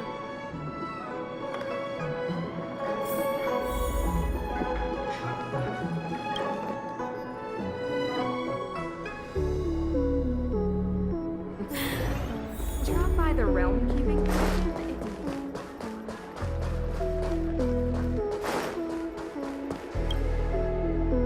Excuse me, officer. We're looking for someone. Can you help us? He's got blonde hair, and judging by the way he's dressed, I'd say he was an outworlder. A traveler with blonde hair? Could it be? May I ask why you're looking for him? He saved our life. Since when did we start sharing a life? Backen, we're not rehearsing. Excuse me, gentlemen.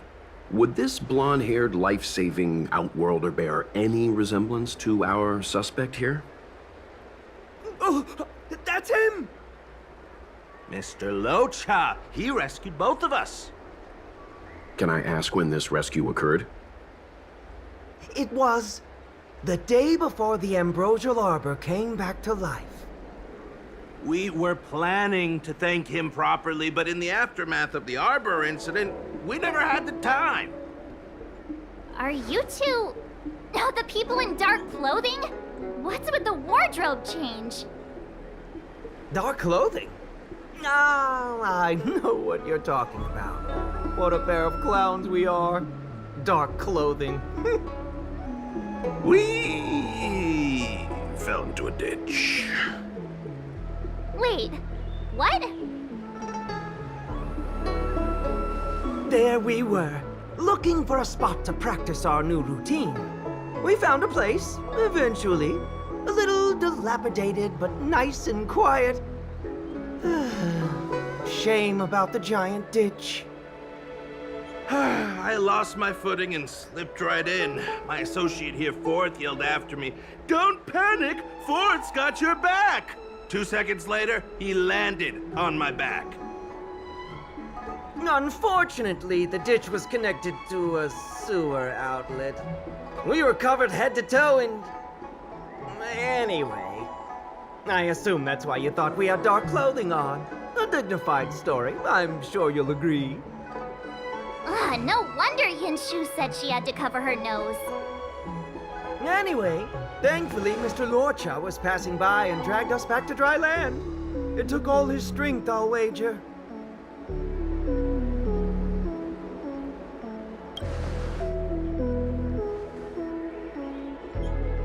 A thousand thanks, kind stranger! Without your bravery, we'd never have gotten out of that ditch alive. No, sir. That if you ever need anything, and it's within our power to help, you can count on us.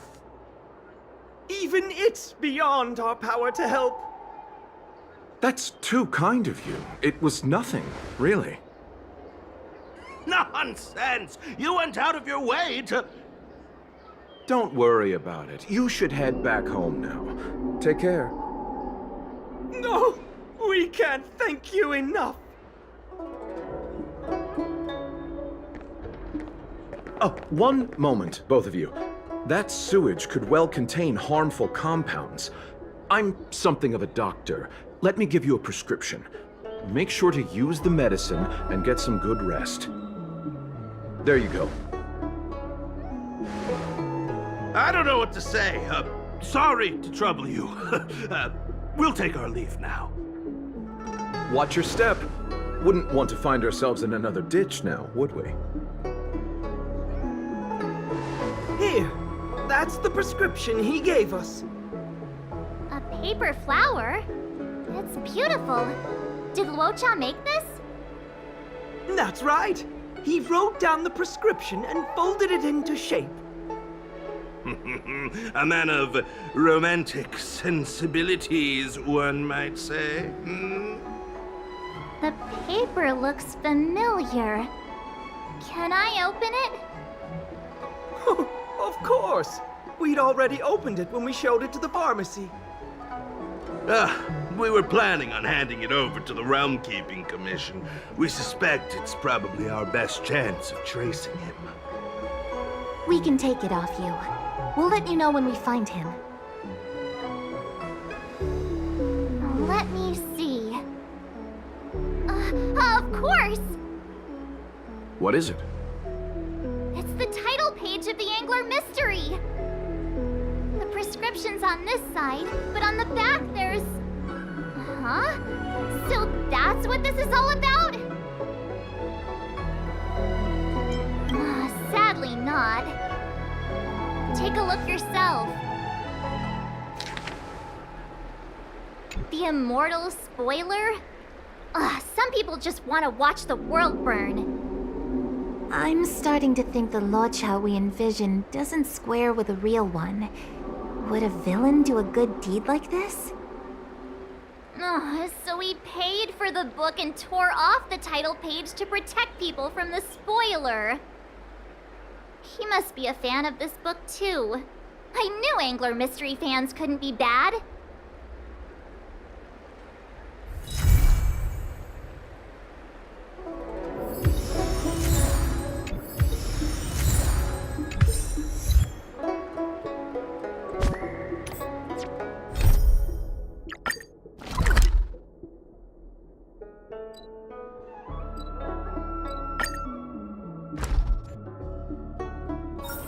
It's getting late. Where to now? That's it. I give up.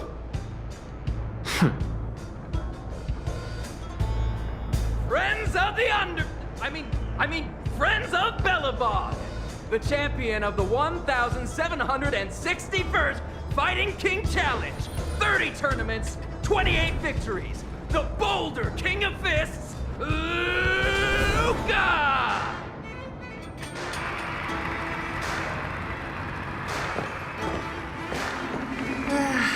Looks like it's over already.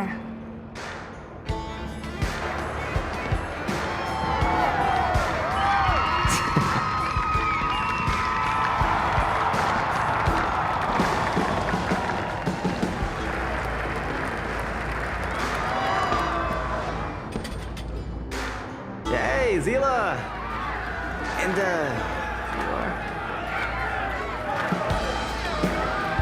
Oh, I forgot to introduce her. This is the Trailblazer. You must have heard of her before. Are you here just to see my fight? All flattered. I just want a little fight in the cage. What you did was much bigger than that. Luka! Luka! Luka! Ugh, the crowd never gets tired, do they? Do you want to head outside? It's a bit loud for talking in here. See you next time, everyone. There are sparks yet to fly.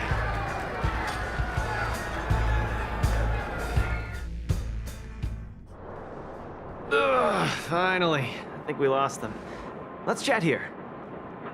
You're popular as ever, champion. Oh, are you still angry at me over that one time, Zila? I just got a bit carried away. Of course not. 2 senior members of Wildfire duking it out in the Fight Club? That would be bad form. The mood was on fire that day, but the final match was over in just a few swings. Everyone wanted more. So in the heat of the moment, I just... Oh, come on. Don't hold that against me, Zila. I've always been impressed by you. I've wanted to spar with you for ages. I don't fight for fun. Stop getting your hopes up. Anyway, now that you've dragged us out here, what did you want to talk about? Oh, yes. So I'm trying to get a plan going. Not really. It's my personal training plan.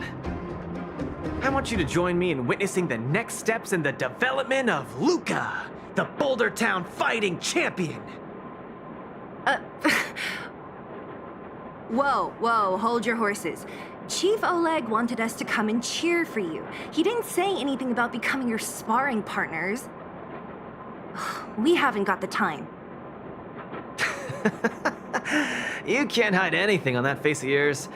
Oleg already told me that things in the underworld are pretty peaceful now. And even Wildfire's running out of things to do. Besides, look at this gal! You want in, right? I knew it! Ugh, there's no stopping you once you've made up your mind. Fine, since she agreed, count me in too. Great, that's settled then. The training is on Svarog's turf. I heard about your achievements. You probably know that place like the back of your hand, right? Just let me know when you're ready, and we can head over together.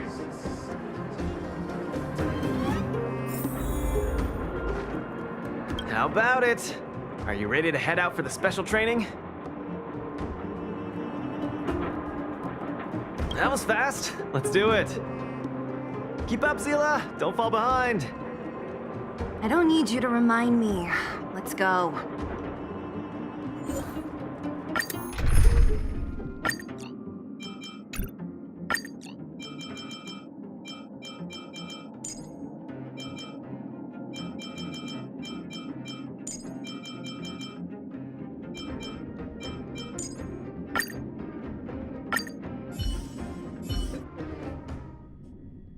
This is Svarog's turf. Where to now? Don't worry, just follow me. We need to find a mechanic called Cassidy first. I've hit him up before. This way.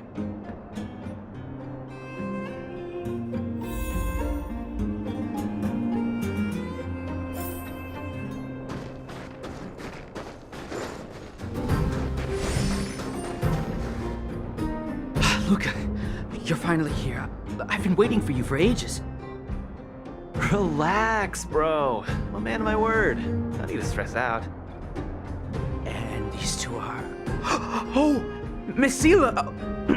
To think that 2 senior Wildfire members are concerned with my trivial problems. They just came along to help. Don't mind them. Just tell us exactly what happened. Came along to help, huh? Okay. This may sound strange, but I'm an amateur mechanic. I like collecting scrap in my free time, doing odd jobs, like putting robots together, that sort of thing.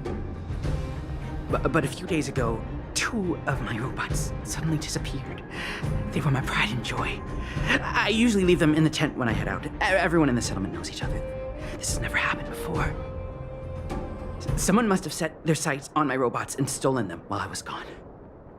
I just don't know how they managed it. Did they change the programming? Oh, but that's not possible. Hey, stop kidding around. Can't you tell I have a serious problem on my hands? I see. 2 robots. Do you have any clues? Any reasonable guesses? We need to have an opening to start the investigation.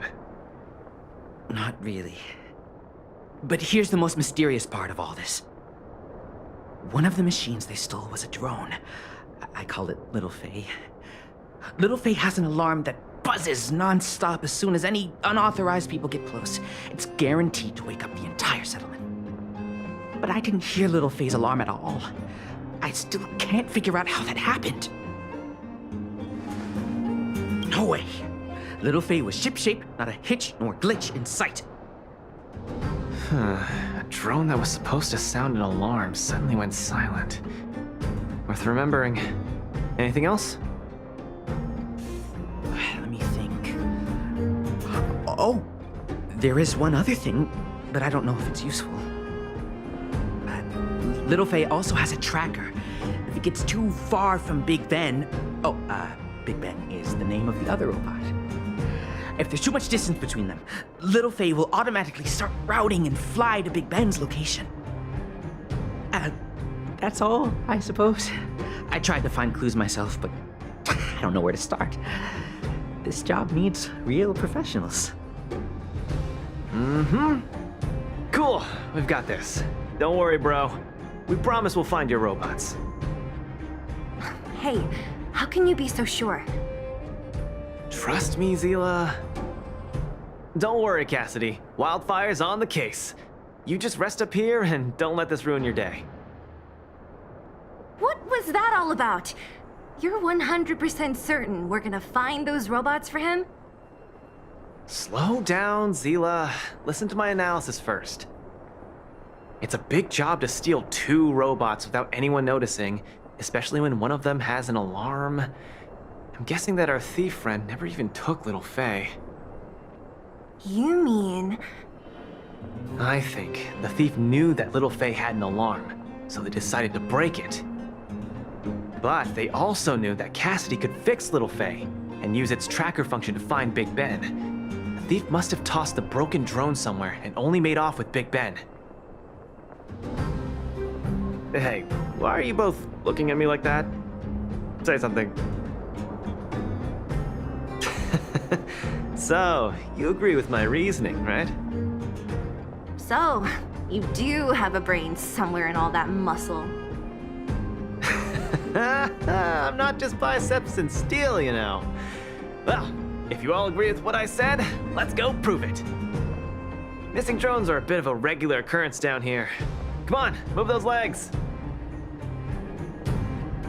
Luka, do you often find stuff for other people? Seems like it. Kids always come to me when they lose stuff. No wonder. Man, this area is so run down. I wouldn't want to live here. The people living here don't want to either. But they've got no other choice. We can change that, right? Yeah.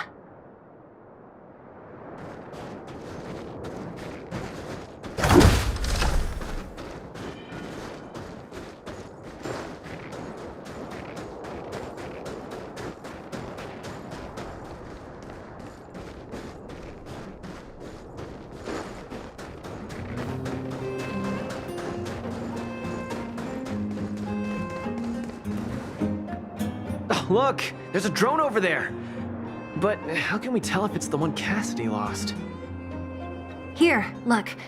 Someone deliberately scratched off the paintwork. Didn't even do a good job of it. Oh, you're right.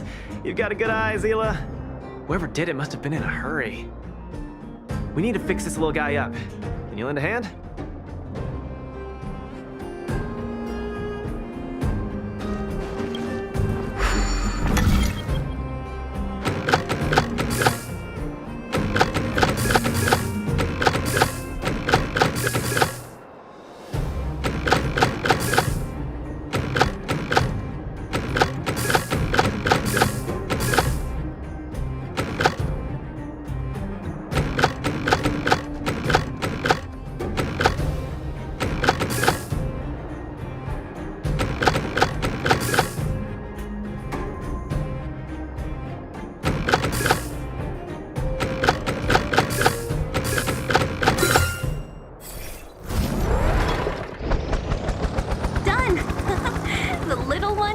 again. Beep, bing. Little Faye, reinitialization complete. We really found it. Pretty lucky if you ask me. Scanning for signal from Big Ben. Oh, listen. That must be the tracking system Cassidy mentioned. Signal not found. Big Ben is currently too far away from this unit. Tracking function must be enabled. It really does have a tracking function. Let's see how useful it is.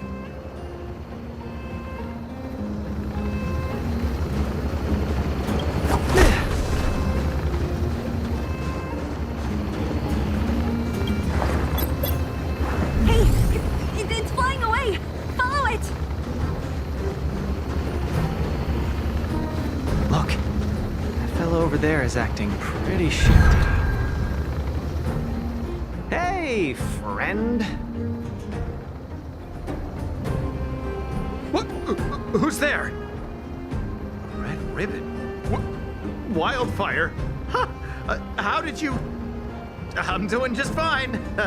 No monsters around here. Why don't you, go bother someone else? Shying away from honest work, indulging in petty crime. Of course you're doing just fine. I'm not sure this falls under petty crime, Zila. That whole robot he's got next to him. It's Big Ben, all right. Hold on a second. Who told you the name of this robot? Don't tell me it's... That's right. Cassidy sent us here. Hand over what you stole, or be prepared to face the fist of a champion. Fists of a champion, huh? I've come this far. I won't be able to show my face around here if news gets out. Do your worst. Big Ben, let's get him. Going all the way, huh? Enough talk then. Luka, let's get him. I was thinking the exact same thing. Here, let me punch some sense into you.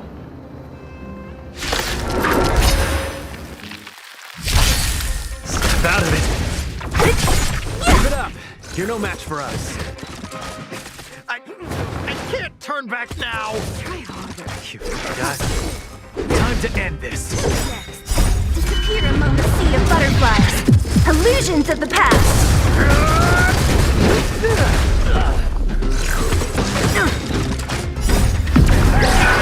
Lunar flame. Blade of me.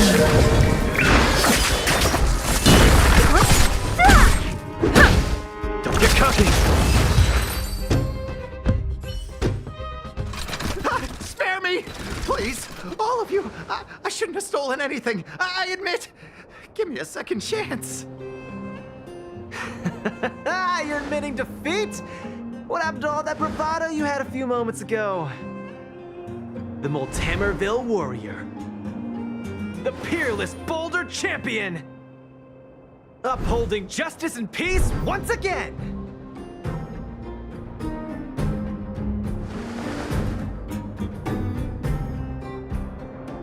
Nice! Our thieving friend surrendered, and Big Ben looks to be in one piece. The first step of the champion's training is complete. Huh? Why are you two so straight-faced? Can't you look a little happy?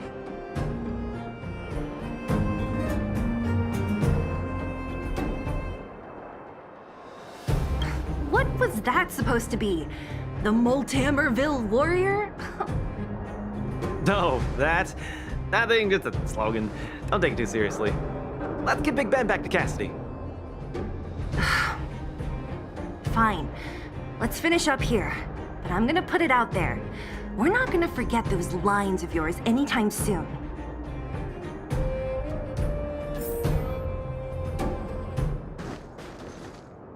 Beep boop. Big Ben misses home. Big Ben wants to talk with Little Faye. Big Ben wants to play with Cassidy. Go home. Go home.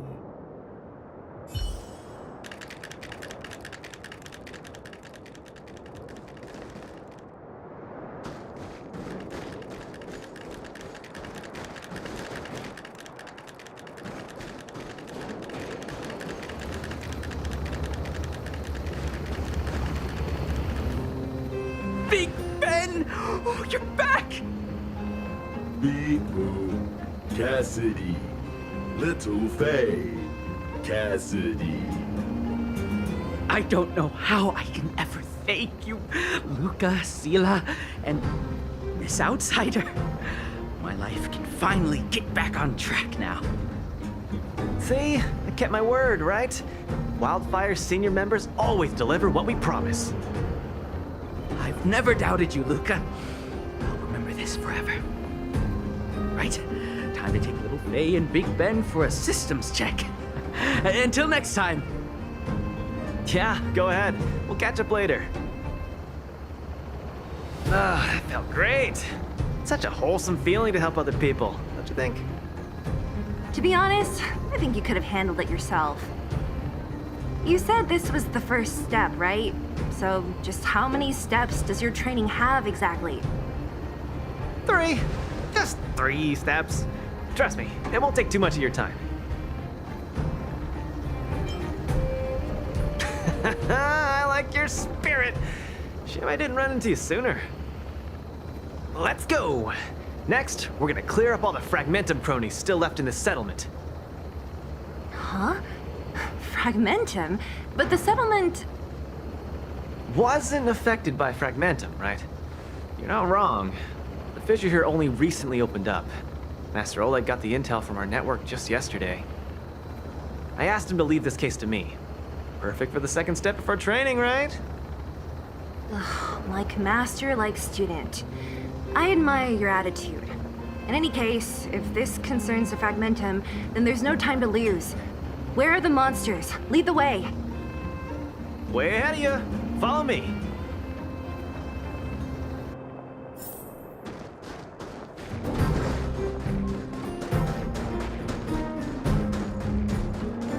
Luka, come clean with me. Are you here for some other reason? It's just training, for real. It's not like you to be so suspicious, Sila.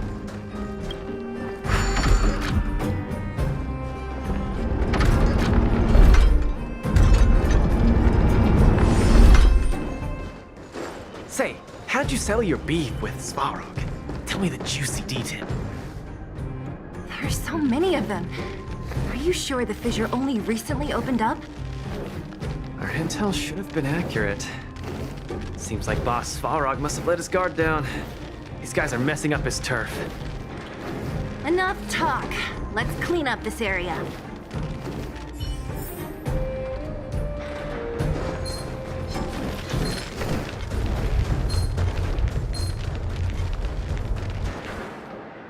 Ah, no wonder these minions are so active. There's a big fella hiding behind them. So this guy is the source of it all, right? If we take him out, the Fragmentum activity in this area should subside for a while. And Trial 2 will be complete. That's right. What's up? Starting to get into it, Zila? It's been too long since I had a good workout. This will be a nice warm-up. All right. We'll charge in once you're ready.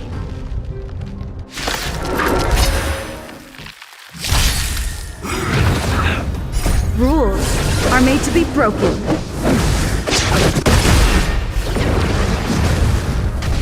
Step out of it.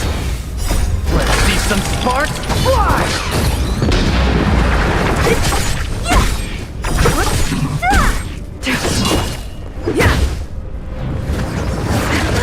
You scratch.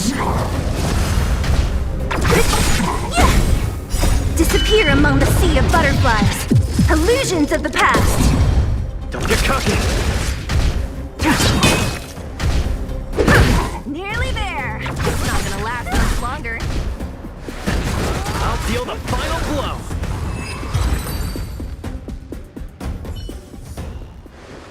Whew, that was a tough one. Good teamwork, guys. Luka, is that everything? The Multamerville Warrior. The peerless Boulder Champion. Defeater of evil throughout the world.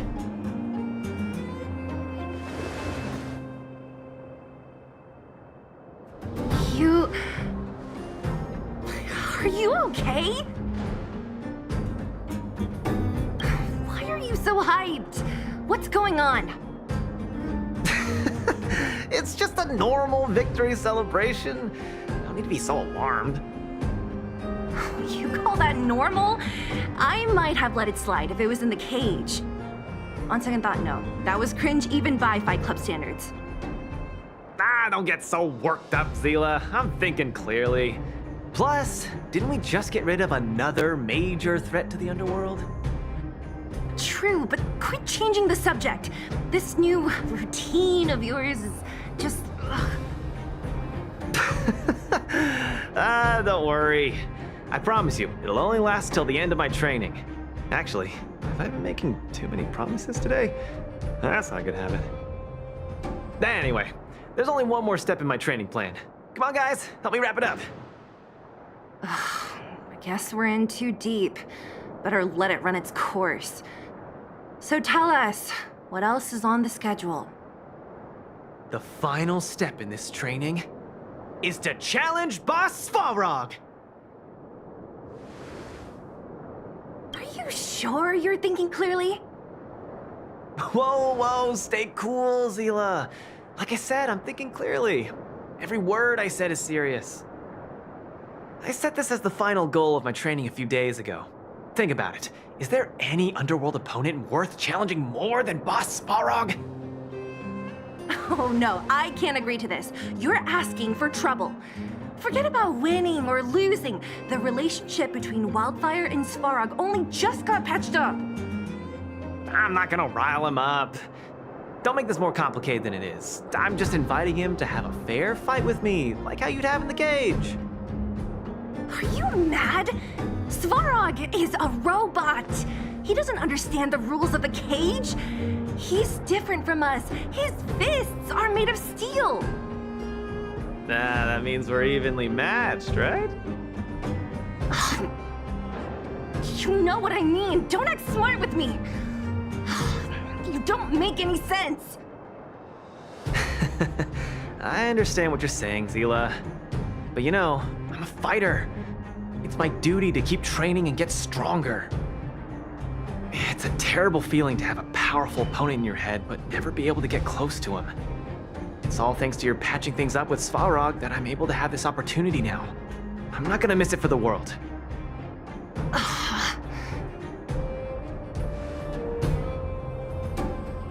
All right, fine. We'll go find Svarog and have a nice chat with him. Let me say this first. If he doesn't want to deal with you as a challenger, then we're getting out of there ASAP. Don't worry, I'll convince him. But you're right. If he's not in the mood for it, then I won't force him. I haven't really worked with Boss Svarog before, so please, lead the way. Let's go.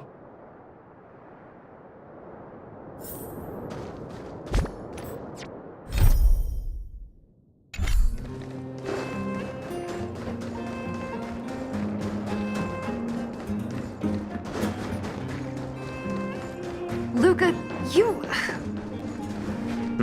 What's up? Never mind. I get the feeling I'm wasting my breath.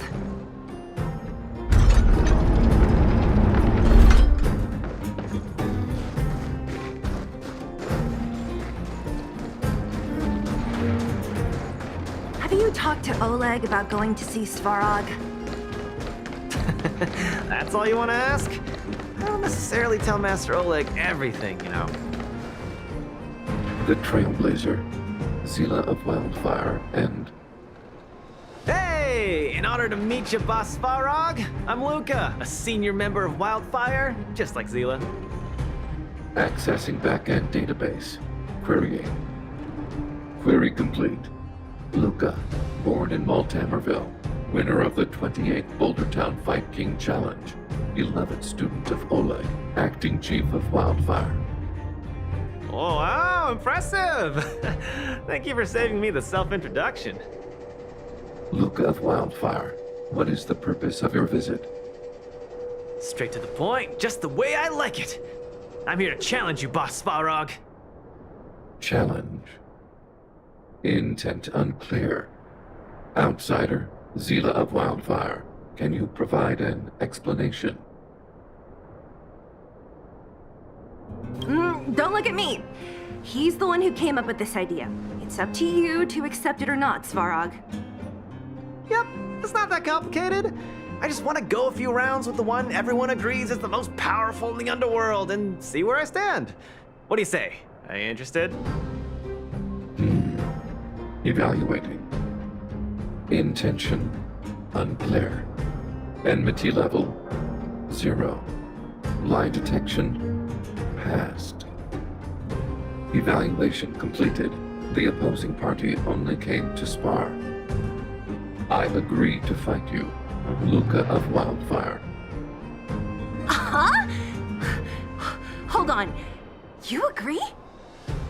If weapons and gun barrels are unused for prolonged periods of time, the risk of rust damages increases. Periodic use will reduce such risk and extend the life of these components.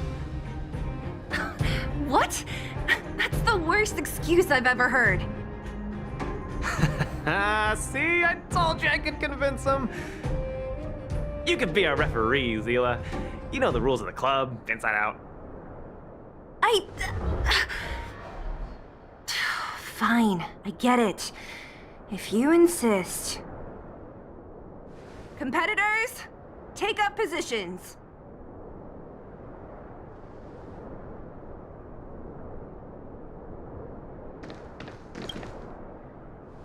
I'm ready, Svarog.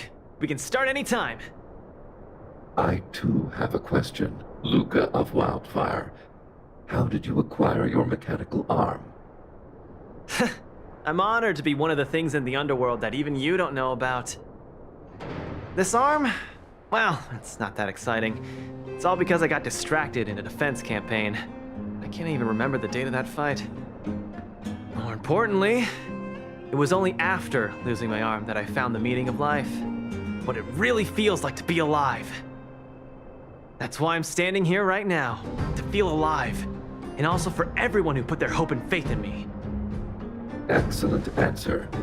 I will treat this challenge seriously, Luka of Wildfire. In the blue corner, Svarog from the robot settlement. Are you ready? Ready. In the red corner, Luka from Multimerville. Are you ready? Whenever you are. Okay, this is a no-holds-barred contest. 1 round only. Victory will be declared when one contestant submits, or the fight is stopped by the referee. All right, fight! Let's see some sparks fly.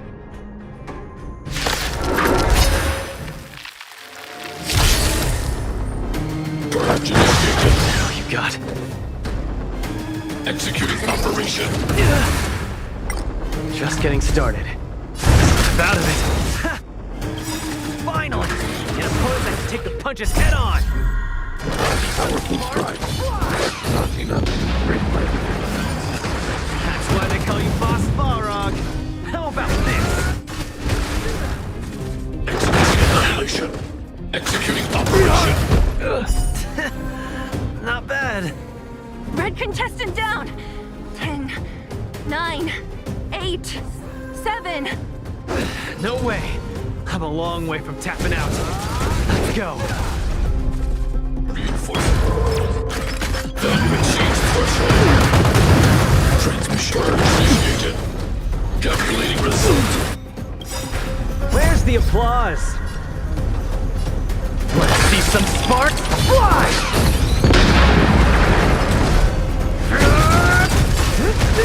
Executing operation. Fighting. The winner has been decided. Enough, Luka!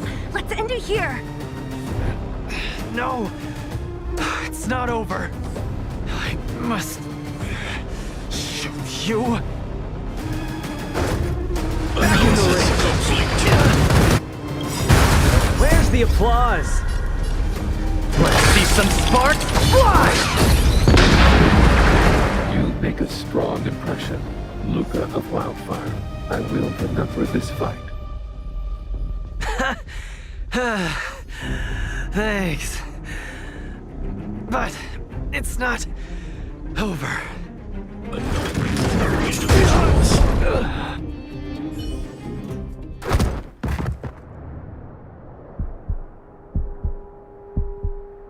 I can't. Luka of Wildfire, it does not matter why you came here. I acknowledge your strength. Your performance was enough to make me reevaluate the limits of humanity. That's really... Wake up! On your feet! Luka! Hey, Luka!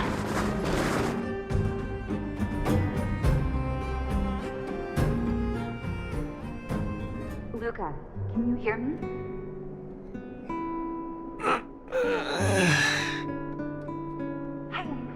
Hey!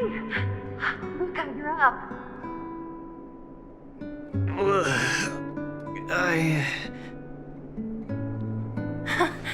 You're finally awake! You've been out for the whole day. We were really worried. Don't worry, Zila.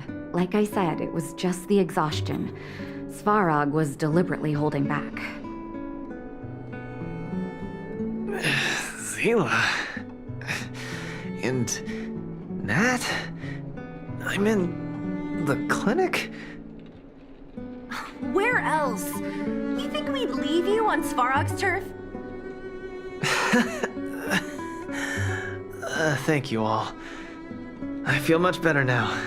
Sorry, Nat. I must have wasted your time. Don't be ridiculous, Luka. Still, whatever your motivation was, I hope you can find a different outlet for it. I'm not gonna let you off the hook that easy. There's more to this story. You need to explain what the heck got into you today.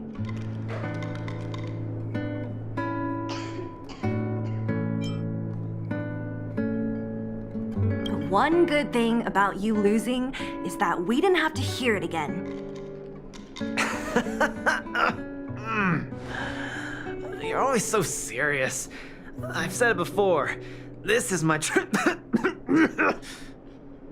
Oh, slow down. You haven't completely recovered. Zila, don't pressure him. Let him rest. Thanks, Nat, but I'm almost recovered. I have some things to do.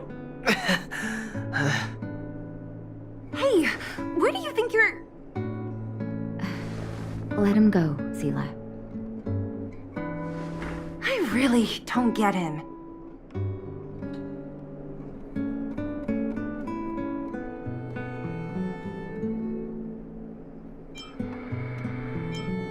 Well, whatever they are, they're not good enough. If he never intended to explain anything to us, why did he drag us along? No, this is too weird. I'm gonna follow him and see what he's up to.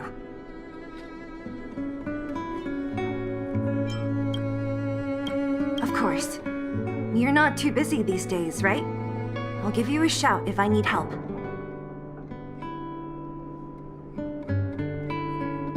Luka didn't used to be like this. I just can't let it go. If you must, Zila, try not to worry. I don't want to see you two fighting. Don't worry, Nat. Now that they've left, I have a favor to ask you. It's easy for Luka to get ahead of himself sometimes, but I've never seen him this headstrong. It does make me wonder. Could you ask Oleg how Luka's been recently? I haven't seen much of him lately. It's hard for me to get the full picture. Thank you. Regardless of what's really going on, I hope none of you let small things get in the way of your friendship. See you.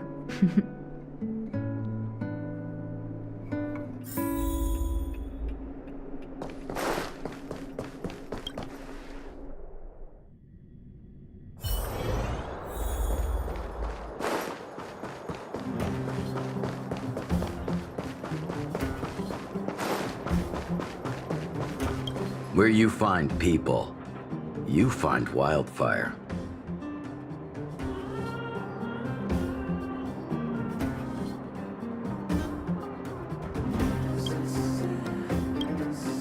Oh, my student. Did something happen recently? I was wondering why he didn't come to see me after the championship match ended. Come, tell me about it. That does sound a little strange. Luka usually doesn't push himself so far. Huh. He may be a tough guy on the surface, but he's got his secrets. Did he tell you about the origins of his mechanical arm? Ah, then he probably didn't describe the scene in detail. That was 7 years ago? I was patrolling with some comrades in the neighboring town of Multamerville. We passed an ordinary mechanic's shop. There was a serious-looking fella looking after the shop. He was probably a few years younger than me, but his hair and beard were white as snow. There was a young lad doing odd jobs. He looked pretty exhausted. Anyway, I convinced the shopkeeper to let him come with me. Luka was a fast learner. At first, I couldn't figure out if he liked what I was teaching him. Fighting, weapons, strategy, etc. He didn't talk a lot, just kept his head down. Then, about a year after I took him in, Luka lost one of his arms while rescuing townsfolk from the Fragmentum in Multamerville. He almost didn't make it. He was unconscious for 2 or 3 days. I sat next to his bed, anxious and guilty. Guess what he said to me after he woke up? Master, I feel great. He had bandages all over his body. Most of his wounds hadn't healed yet. But it was the first time he'd ever smiled at me. I still remember that expression.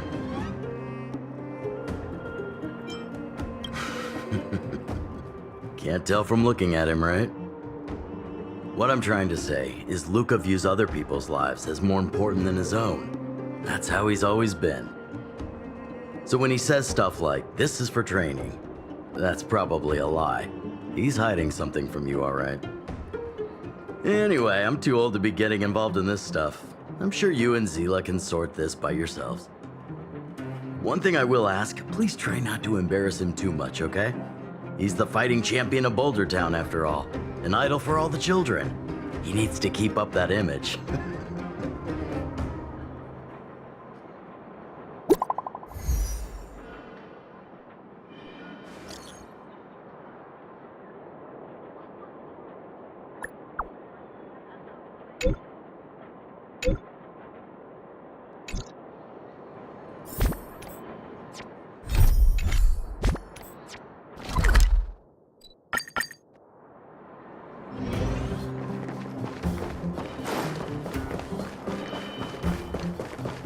Oh, you're here. Come on. He wasn't in a hurry, so we should be able to catch up easy enough.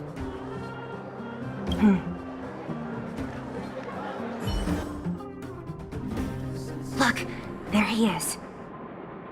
Let's follow him. Stay quiet.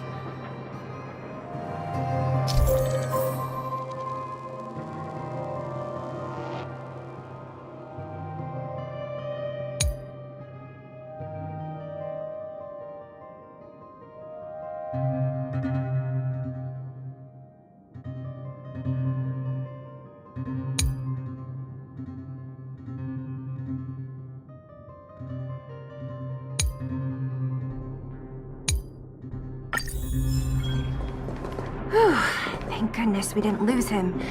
Quick, let's keep up the chase.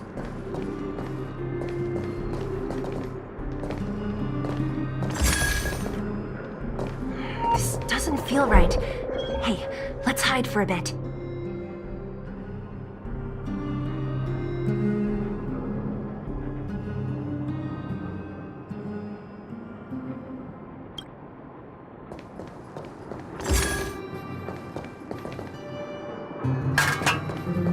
This doesn't feel right.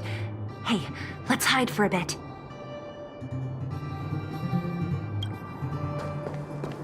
Oh, where's he going?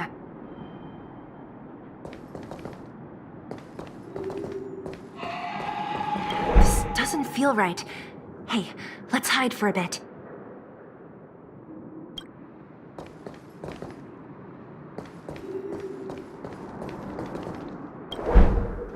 Wait, that's... Hook! What's she doing here? Ugh, I can't tell if you're joking. Luka should tell her to go back to town. He's always worrying after the kid's safety. We've come this far. We can't let this kid ruin everything. Shh, she's coming this way.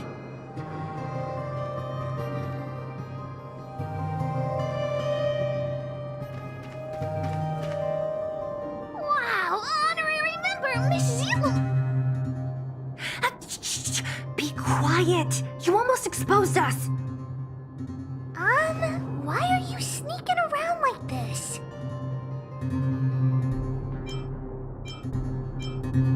Huh? Hook's confused. We're gonna lose him if we don't hurry. Hook, run back to town. Stop hanging around here. Okay. That's what Luka said too. I hope you two find the treasure.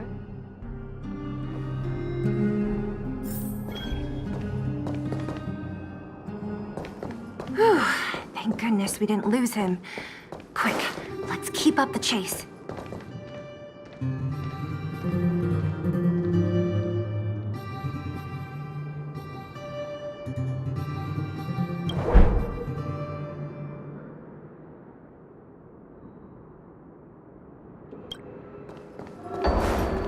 This doesn't feel right.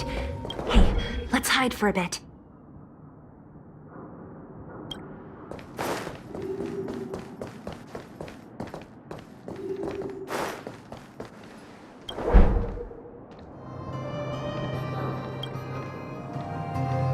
This doesn't feel right.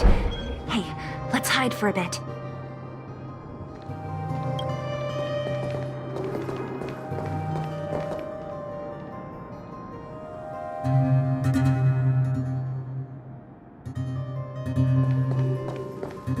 This doesn't feel right. Hey, let's hide for a bit.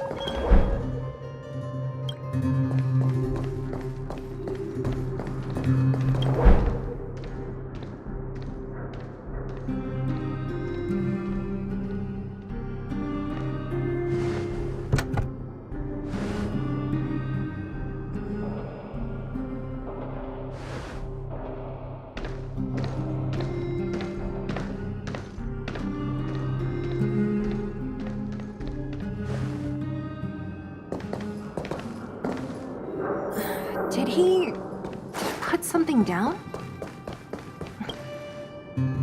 A case? For some reason, I feel like...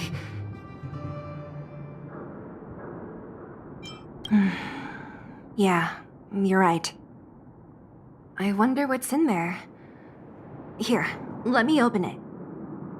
Is this a notebook?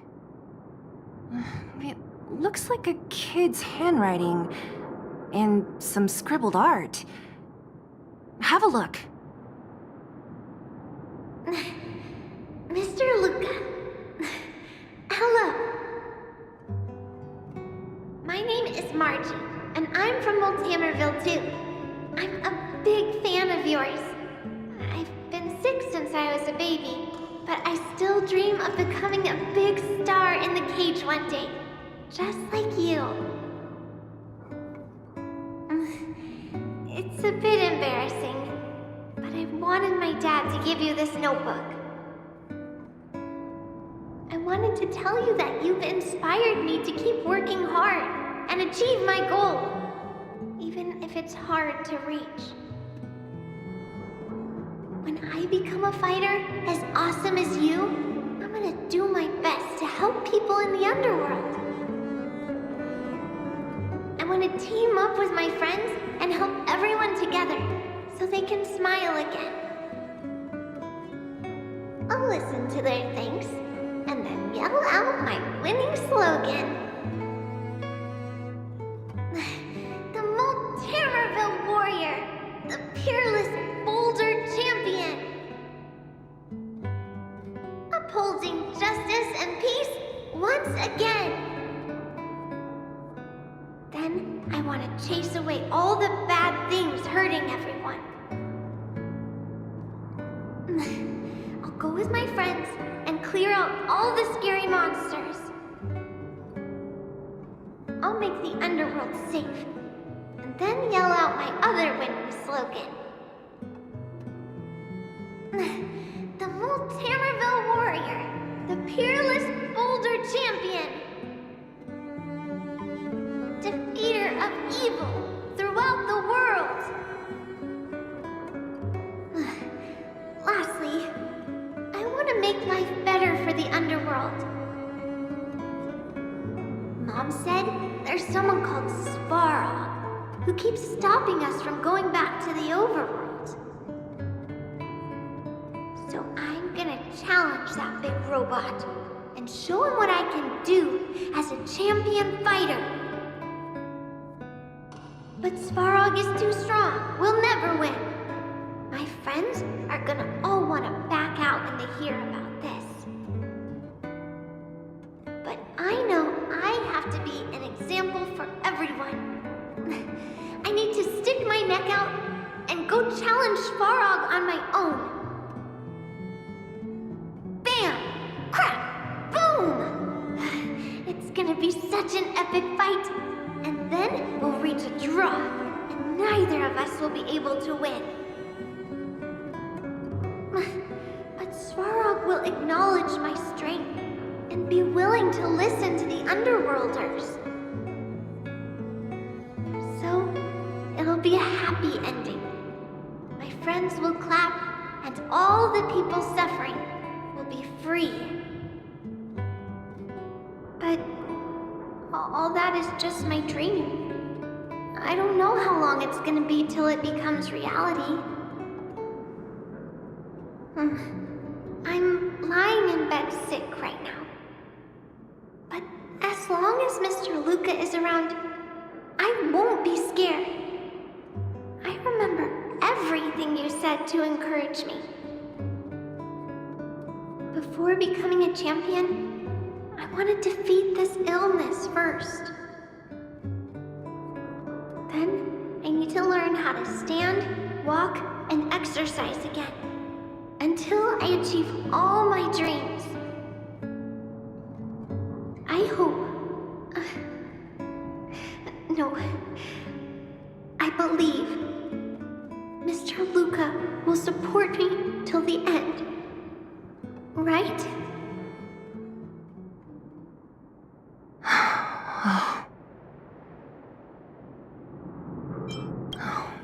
Luka.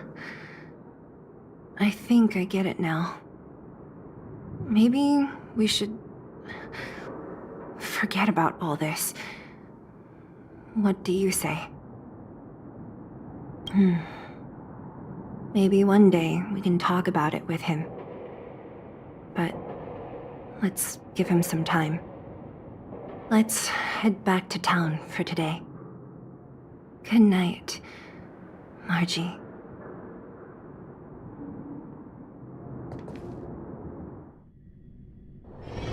It's getting late. Where to now?